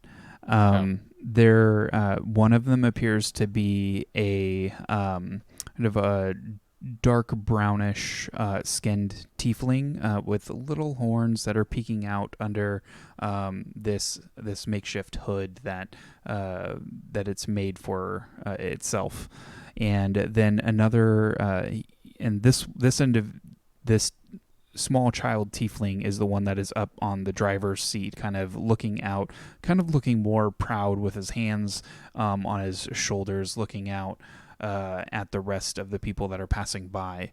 You see another one out towards the back, another child that appears to be a kind of a lighter gray half-orc boy. And he peeks his head out towards where the other 2 individuals are, and then he says, "No, I don't want to look. I don't want to look." And then you hear the tiefling child say, "Come on, just do it. You're brave. You just see what's back there." And then there's another girl child that appears human, and she's kind of staying back away from the cart, and she says, let's see. Allie, Hans, I think we need to get back. We need to get back before Mistress Arabella knows that we're gone. She might worry about us. And that's kind of all that you can take for the time being. Okay. As you are looking through Kree's eyes, both Proudfeather and this individual that he's sitting next to are kind of excited to hear about these 2 ginormous creatures that were fighting each other in the ocean. And Proudfeather turns to Volo and he says, "Volo, why don't you go wait outside for a minute, and I will see if I can manage to do what you have asked of me. You can come back when in a few minutes. Sounds good?" Volo kind of gives a little bit of okay, all right, Proudfeather, but I'm really worried. I'm worried about my friend. And Proudfeather just I know. We'll look into it. Volo steps outside and closes the door, and then he turns to all of you. And so now it is time to get to some business, I assume. Since you have Yorlin with you, I want you to deliver him to. Let's see here. I need you to deliver him to Pergeron's palace in the castle ward. You'll be speaking with the captain, Gerlester Silvermane. He will deal with the rest of this transaction. But I want you to remember that you have to deliver him tomorrow, and you will get what you were promised. And if I'm not mistaken, Open Lord Laurel Silverhand has said that she is going to give you 1,600 gold. Seems like a fair price for delivering someone from the Web Empress. With knowledge of the Web Empress's plans. Do you think you can do this? Of course we can do it by tomorrow. Okay. Yeah, easy. Now the palace is at the base of the rise, where the Mount Waterdeep is, and almost to the sea ward. Now you'll notice that you'll go past the market. Aragorn's tower is but 200-300 feet away from the gates of the palace. So when you are looking for the palace entrance, just remember to head towards Aragorn's tower. Alright. And then you can find just say that you are there to see Captain Jalester Silvermane, and he will take care of you. Perfect. Sounds doable. Now, Sounds easy I do have enough. another request, if you don't mind. Are you going to be around for a few days in Waterdeep? We bought a 3-day pass to fly, so we might as well use it. Yeah, that is true. You see, my fellow writer and my friend Volo, he has something that he is in need of. Of course, my fees for this kind of duty and this kind of business is a little bit expensive. So I'm hoping that maybe you all will be able to take it on. He points out towards the door, and you watch as just a thin copper wire emerges from his hand and then disappears. And then Volo enters in through the door. Volo, why don't you tell these adventurers what you would like them to do? Volo sits down. He strokes his mustache and his beard, and he says, I thought maybe Proudfeather would be able to help me, but his fees are a tad bit expensive. But maybe you all would be able to help me. You see, one of my friends he's been missing for a couple of days, and I haven't been able to find him. My friend's name is Floon Blagmar. He's got more beauty than brains, and I worry maybe he may have taken a bad way home a couple nights ago, and I heard that there was a lot of kidnapping going on in the dock ward, and I'm just a little bit worried about him. maybe you all could agree to track him down. I'd be able to offer you 100 dragons right now, but if you were able to find him, I would most definitely be able to offer you 10 times that, if not more. Would you be willing to help me out? Sure. I think maybe tomorrow we can decide I don't who mind. can do delivering and who can do investigating for you. Yeah. Tomorrow sounds good. I really appreciate it. Peliel can't he hear sets. this, right? What's that? Peliel's still in his. Is Peliel still in the Raven's vision? It's up to you. At this point, you would have either come out of it or stayed in it, depending on what you want to do, Peliel.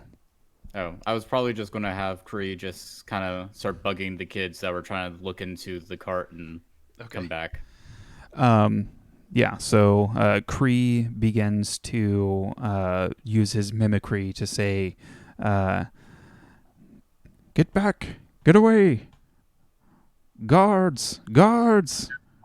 And so he just shouts some things to get the attention of the kids. And eventually they look at the they look at the Raven, and they go behind a couple barrels that are around there, but they still stay within the vicinity. But Kree has gotten them away from the cart for the time being. Okay. Mischievous little kids.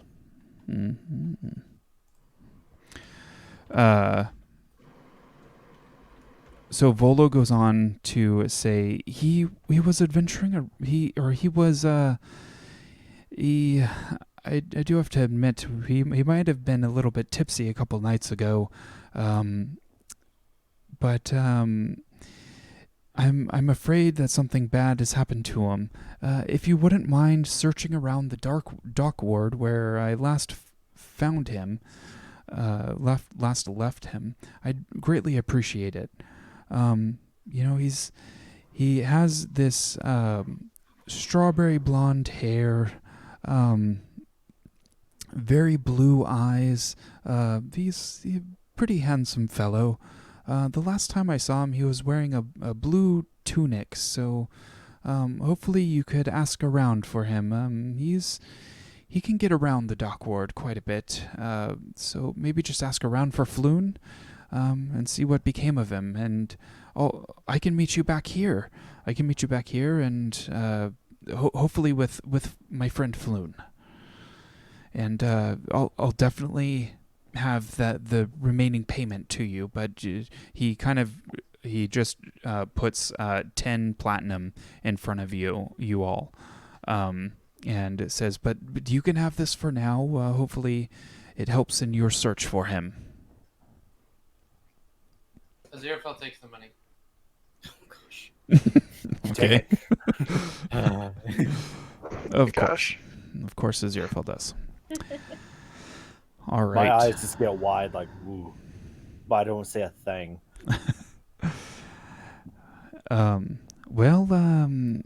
If that is all the business that we have here, I will have to say I will have a couple more drinks with my friend Volo here, and you all are welcome to do what you want for the rest of the night, but I do not need any of you here. If you wish to tell me more about the stories of your adventures, I'm sure Volo and I would love to hear them. I'd rather have a couple drinks. Sorry. Right. Proudfeather goes back to sipping some wine, and as does Volo, and the rest of you. What would you like to do? Are we gonna deliver the prisoner right now? Well, that has to be tomorrow, right? We have until tomorrow. Do you we have until tomorrow, or we have to deliver it tomorrow? It has to be delivered by tomorrow. You need to deliver him by tomorrow. I may assume the state of the way things are now, it is getting close to sundown, so I'm sure that Captain Gillester will not be there, but if you would like to attempt to try, you can. That is why I suggested you go tomorrow. Yes. We also have some children right now who are poking their nose around. So we should probably have someone in the wagon keeping guard now, since we don't have Durfrost with us. Yeah, that's what I'm suggesting. I'll have all of you make a perception check for me. Okay. Are they intrigued by this information? 25. 20. 3. 17. 23. I got 8. I don't see nothing. Yeah.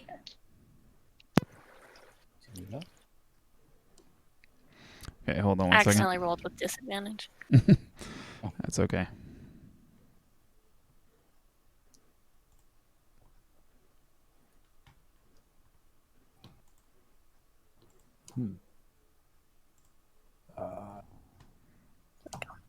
For some reason, the D&D Beyond interactive overlay for Twitch is not working right now. Okay. Not for me. That's weird. Just Okay. refresh. All right. Don't worry about it. Okay. You notice that both Eclipse and Volo kind of stopped drinking at the mention of children, but then immediately went back to going and spinning their wine, taking drinks. All of us noticed that? I mean, all of you would notice the slight pause, but other than that, you didn't really notice. It was just that there was the mention of children, and they kind of paused with their drinking, and then immediately went back to it. But other Something than odd that, about children? Don't like kids or something? well, I mean, there are definitely lots of alley kids around here, as well as the rest of Waterdeep. Sometimes you need to make sure that your coin purses are tied to yourself as tightly as possible. They can be kind of sneaky. But every once in a while we get some orphans that choose to wander around rather than staying where they need to in the orphanages. I'd prefer if they stayed with the mistresses and ladies of the orphanages, but you can't. Sometimes they just want to have a free spirit, and that is okay. No. As soon as he said that, I grabbed my little coin bag and I put it around my neck like, I'm going to keep it up right by my chest. Mine's always in my shell anyway. Mine's somewhere on my body. Where do I keep that thing? Your invisible cartoon pockets, remember? I keep it in my abs. It's just like a drawer. It just opens up. It's like. I mean, I basically throw everything in my bag of holding. I keep it in my gizzard. Everything's in my bag of holding. Wujan, you tie your coin purse around your neck. It's pretty hefty, and it's kind of dragging down towards your chest. And you go back to drinking, and then a couple minutes into speaking with Proudfeather and Volo, you look down, and it's gone. Wow. I turn directly to Proudfeather. Where's it at? And then he just raises his hand, and then out from underneath the table, there's your coin purse. And he says, I knew it. Give back my bag. And then it just kind of floats over to where you are. He says, that is not the best place to put it either. you need to find some. I wouldn't get it taken from me. I tie my coin purse around my eyes. No. Put it where it's not obvious. Yes, don't put it where it is obvious, because then even thugs will want to beat you up. I know that you can definitely take a punch, Wujan, but you may not want to call so much attention to yourself. Yeah, that's I true. want to be one of those hype beasts, wearing the chest rig of all their belongings out there for everyone to see. That you're like a beast, but you don't want to be one of those. Yeah. Those. You might want to get a robe or something too. I mean, walking around bare-chested is cool and all, but you can't hide very many things with a bare chest. We could get him a fancy cape. Aziraphale's sitting there. He reaches into the bag of holding, and he grabs 10 copper out of his coin bag within his bag of holding, Uh-huh. and he just drops it into the bag of holding by itself. Okay. When he reaches, and I'll take his hand out. When he reaches it back in, and he thinks of 5 copper pieces, does his hand come out with 5 copper pieces? It does. So, with that logic, he then dumps his coin purse into the bag of holding. Yep. And now you can pull out exactly the amount of coin that you want to. And I toss the empty coin purse to Proudfeather. Okay. And then as you do that, he motions in front of his face, and then you watch as some invisible force grabs the purse directly in front of his face, and then just pulls it away, and then it gets chucked somewhere else. Makes an okay sign. All of you that are sitting here, I'd like you to make another perception check for me. All right. Or actually, not perception. Let's go ahead and do... Let's do history. Thank God. History. Oh. Okay.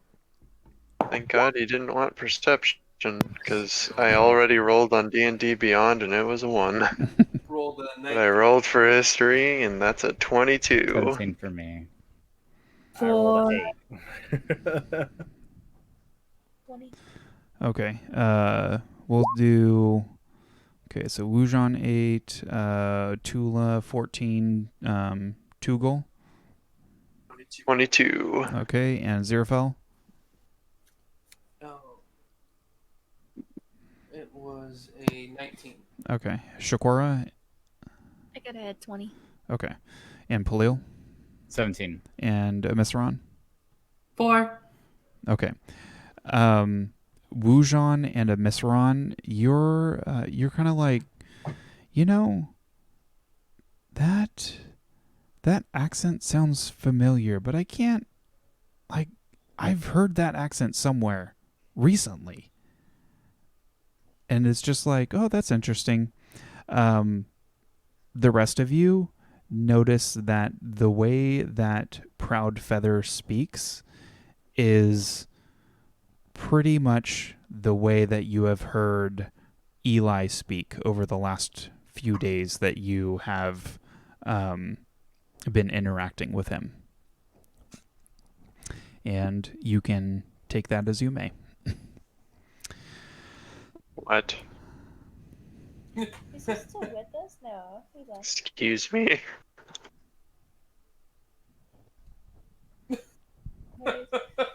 I don't know how to process that information. Tugal is now having does not compute over Error 404. All right. Well, that Things is to say has stopped working. Oh, okay. with that, Aziraphale is going to ask one question. Okay. Proudfeather, Yes, Aziraphale? do you like cards? It is a mindless game for children. I prefer something a little bit more advanced.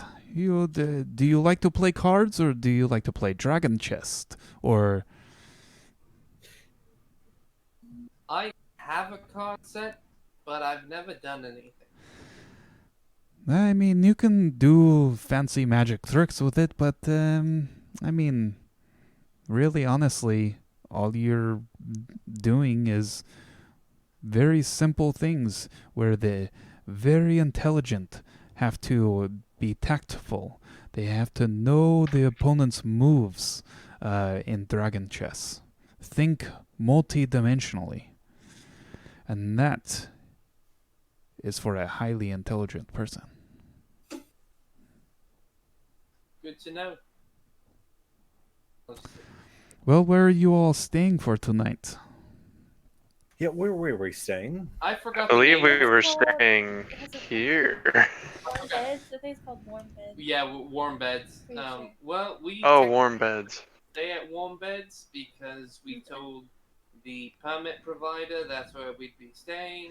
So You can certainly Okay. get a warm bed at Warm Beds. You can also get a room or some other means of beds and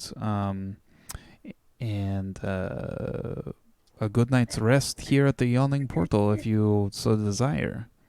You will have to pay Darnan at the front, though. I've taken care of your food and drinks for tonight, but as for the stay, you will have to pay for that. all right. Did you already pay for all of us to stay there? Uh, No, No, you only paid for you and her. we haven't paid yet, but we told the permit lady that's where we're staying. Permit persons, that's where we're staying because we had to have a residency of some sort to fly for a few days. I wouldn't worry about it for tonight. They may Oh. call on you and request your presence. But I imagine if you're only going to be here for a few days, it won't really matter unless you get into some trouble. And at that point, the city guard will no doubt track you down anyway. So if you told them that you are staying at Warm Beds and end up staying here at the Yawning Portal, I imagine it won't be that big of a deal.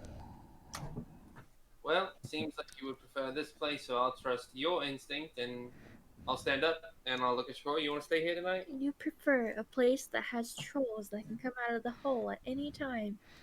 Oh, Rolls in the hole. that does not happen every night, and you all took care of them very well. I didn't even need to get involved. I'll if you figure out a sleeping space. I'm just gonna go check on the children, make sure they're not getting in trouble. I'll follow you. I'll go look. Yeah, I prefer to sleep here. I don't mind, but yeah, I'm gonna go with you guys to go check on the prisoner. I can. I wanted to go over to Yargra. Is her name? Yeah, Yargra is still downstairs. Oh, I forgot we're upstairs. Yeah, and Durnan didn't actually ask her to leave. He felt that that she was kind of being picked on and didn't ask her to leave, so she is now sucking on her second mug of ale. Okay. I just wanted to talk to her before we decided to turn in. Sure. All right. I'll probably go outside to the wagon as well, because if there are people that are gonna potentially go into the wagon, I can rig up a security system or something. It's 3 children. We need 4. Okay. Okay. So Hey, who? I can rig up a security system. I got an excuse. All right. Who is heading down to the wagon? I guess I'm going.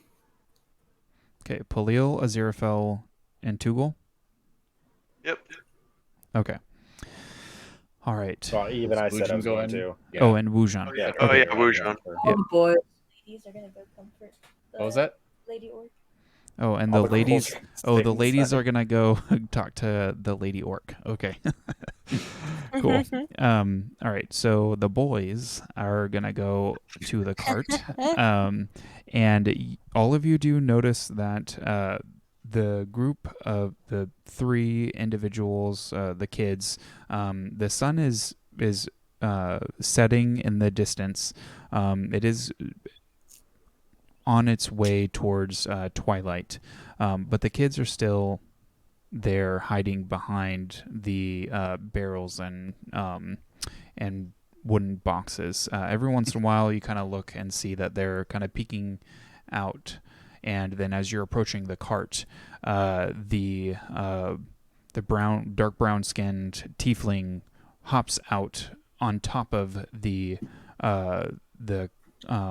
one of the barrels, and then now points this wooden sword at all four of you. And he says, I have been watching this cart very diligently over the past... He kind of counts a little bit and looks up at the sky. 2 hours. And nothing has happened to it. But I would say that I need to be paid just a little bit. And he kind of looks at you and rubs his fingers together for watching the cart. I reach in to my thing, to my bag of holding, and I'll grab 40 copper. Okay, so you have a handful of 40 copper. Okay. Aziraphale. Probably looks like a lot to a kid. What? We already had someone watching it. We had Cree taking a look at it occasionally. Yeah, from our friend's perspective, it looks like the ones snooping around were you. We were only keeping the cart safe. I'm still walking towards the kid. I just have like a pile of the 40 copper in my hand. His eyes just get wider as you're... It's just like a pile of money that you're just... Yeah, that's going over towards him. That's huge. I grab Zordfield's hands and I just push it towards him like, just don't. It's all right, man. It's all right. Do you have something to hold this in? You have like a helmet or... The little tiefling quickly takes off his hood and cloak, and then just like bunches it up together to make like a makeshift bag. It's like that's great. Yeah. And then he you again. Oh. May we have the names of our employees? So he looks down towards the other two children, and they kind of come out away from the barrels and wooden carts. And the tiefling says, "My name is Alleyway." And her name's Nazi. And him over there, that's Hans. Okay. What do you call yourselves? Two Zs. We are the FBI. Aziraphale? Yeah. I guess we can give away our organization. We are the FBI. The FBI? Yes, the FBI. Stops himself before saying. Just 3 letters. FBI. Oh, there's a meaning to it, but... Well, what's the meaning of it? Fearsome, brave intelligence. Intelligence. Cool. Aziraphale has now started backing away after handing the copper over. The fearsome, bravesome intelligence? Yes. Great. That is not a good name. Yeah. People who aren't Say anything. Aziraphale has now like turned to have his back towards the kid and turns his head over his shoulder and says, "Be determined," and keeps walking back to him. Yes. Is that the tagline? Yes, that is. Yeah. Be determined. We sound like a freaking Nike ad. Oh yeah, that's right. Determined. Aziraphale, Yeah, go that's ahead. true. Go ahead and I make totally forgot. We'll just say If it's a charisma check of any kind, it's a +0, so it doesn't matter. I'm gonna give you proficiency on it. That's the thing. So just make a charisma check and add your proficiency.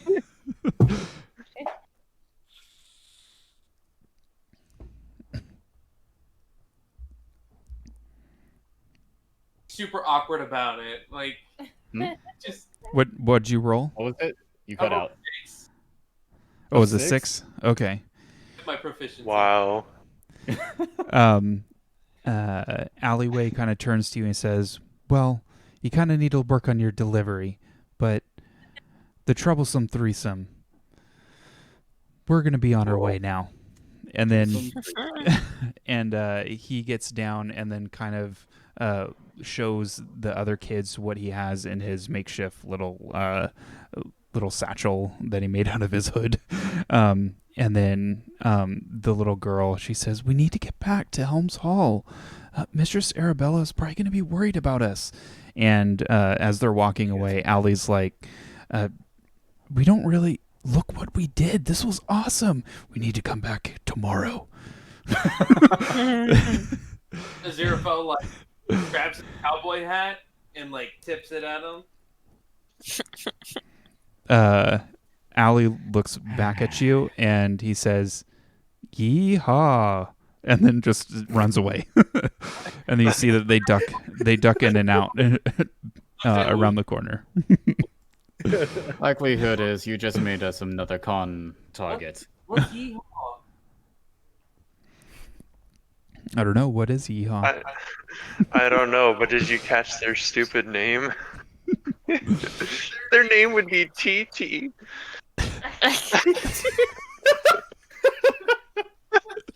We are the fearless brave idiots. Yep. All right. Inside, Chakora, Omaceran, and Tulah find Yargra kind of sipping on a flagon of ale. She nods to you as she does.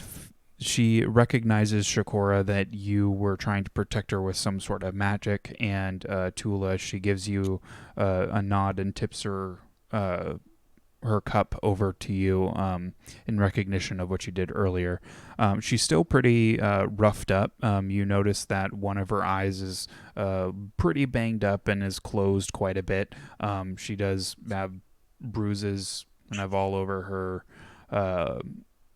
her face as well as her arms.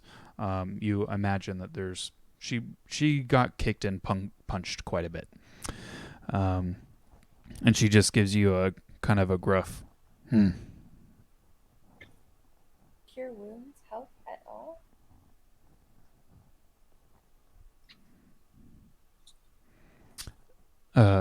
If you would like to give her some HP back, that would certainly help in some manner. Yeah. Chakora, or is that who's casting it? Sorry. Yeah. Okay. All right. So Chakora, you kind of reach your hand out, and you notice that Yargra kind of like puts her hand, like moves her hand a little bit away from you, but then notices the healing magic and then kind of leaves it where it is. So go ahead, you can roll for your healing, and then we'll give those hit points back. When we come back inside, how much does it cost per night per person for Yawning Portal? Per person, if you wanted to get a room of beds, it's going to be 8 silver per person. If you would like to get a nicer room with 2 beds per room, then it's going to be 2 gold. Do you want beds and rooms? I'll go for a nicer room. Whoever wants to have the second bed, Cool. I'll split it with them. You want a 2-bedroom? I'm not even kidding. This is the best roll I've probably ever done. She basically gets healed 21. Okay, so she 3rd level. Yeah, she is pretty much healed almost all the way up. Perfect. She thanks you. Thanks. I appreciate what you did. Those knuckleheads from the Xanathar's Guild, they've been causing a lot of trouble.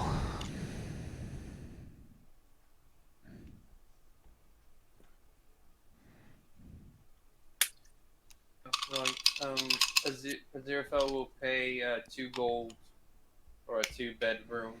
All right. And Durnan gives you a key to one of the bedrooms on the 3rd floor. Third floor. Third floor, please. Tulah and Omaceran and Chakora, is there anything else you'd like to talk to Yargra about? I was just gonna introduce myself because I don't think I told her my name, so I was just gonna say, "Hey, I'm Tulah. What happened back there? Like, why were those guys? It seemed like they were kind of attacking you."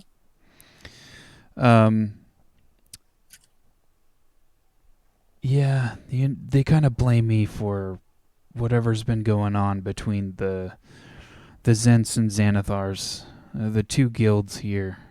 One of the two guilds, anyway, of Waterdeep.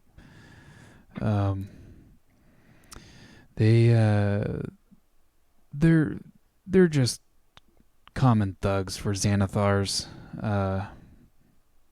It seems like some things have been pretty rough around the city. I mean, me personally, I haven't done anything to any of them Xants, but we Xants keep it tight. Fortunately, I was here by myself and didn't have any backup, but I appreciate the backup from you all. I wish I could have done more. I'm pretty sure I could have just. I'm sure I could have just kicked their asses, but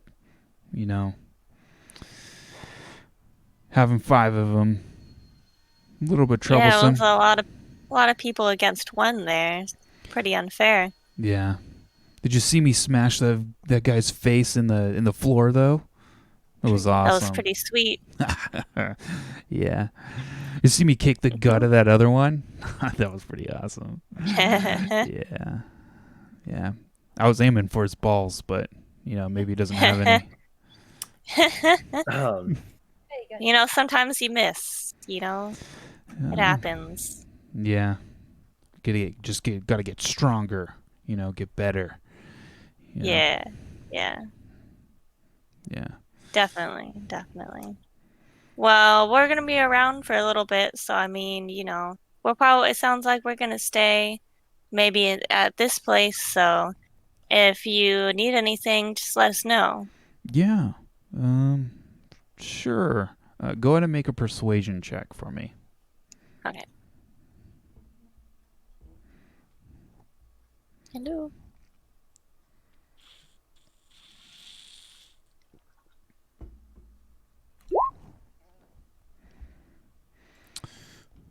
All right. So we'll take the 14. She kind of gives you a nod and says, "Yeah, if we're around, I frequent the Yawning Portal every few nights. So if you're around, maybe I'll hit you up for some work." Sure. Cool. Sounds interesting to me. Well, I'm glad to have met you. It was nice to meet you all too. I appreciate it. Appreciate the help. She puts some coins down as she's getting up. She goes over to the bar and puts some coins down on the bar. And one of the barmaids comes over and quickly collects them, and she heads out the door into the twilight of the city. Alrighty. All right. And you, anything else that you guys want to do before bedding down for the night? No. Yeah. Perfect. I was going to try and set up a security system inside of the wagon, make sure nobody busts in without making a bunch of noise. Okay. Probably invest in the cart if we're not taking him in. Are we taking him into the... Poor guy. Are we taking him into the rooms or... I don't know. I mean, I was gonna get a fancy room, just 2 beds, and whoever wanted to join in with me, they could. He's just kind of sitting there quietly in the cart, waiting. I buy him some food. Yeah.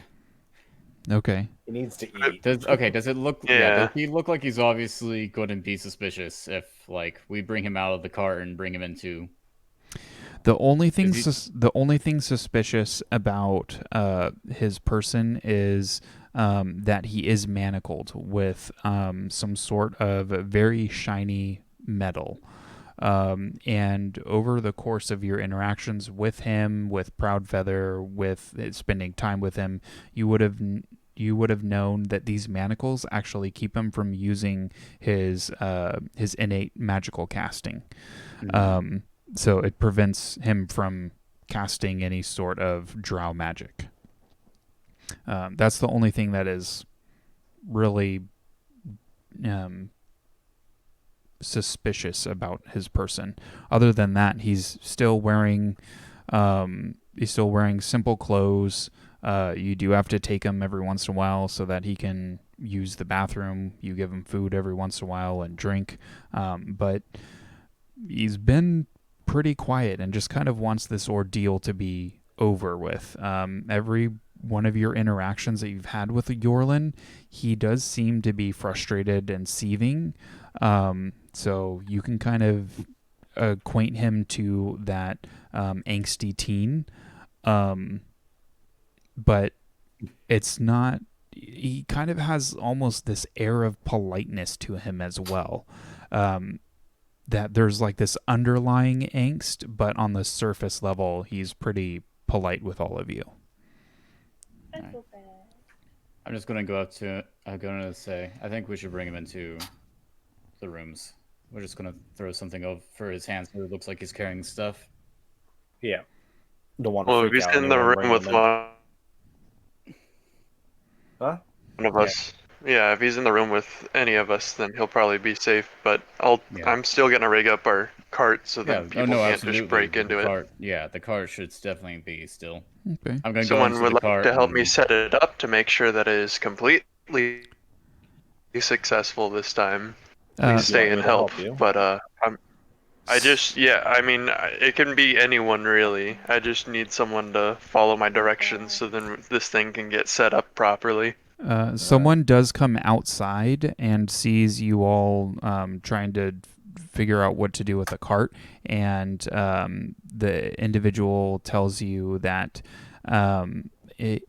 if you wanted to pay 5 silver for your horses and for the cart, we can store them in the stables that are right around back. Oh. Probably a good idea. For the night. Drop, and I The walk stables. over and hand him 6 silver. 6. Oh. He said 5. Thank you. Thank you, sir. Are the stables well guarded? There are two guards at the opening of the stables, and as you look at them, they do have the seals of Waterdeep. This shield with mountains in the background, and then a crescent moon, and then it's reflected on kind of a shimmering water. So these appear that they may be city guards. I still want to set up the security system just to be safe. I'd rather be safe than sorry and then wake up and be like, oh, what happened to all of our stuff? I thought they were guarded. Yeah, go ahead and make a... what are you trying to make? I'm going to essentially rig up a similar system to what we had back at Fish Gut. Okay. Where I just kind of have like some very loud dice cubes almost. Okay. That are like concealed inside of a cup. Okay. And if anybody tries to enter, then the cup gets knocked over and the loud sound gets released. All right. And I'll let the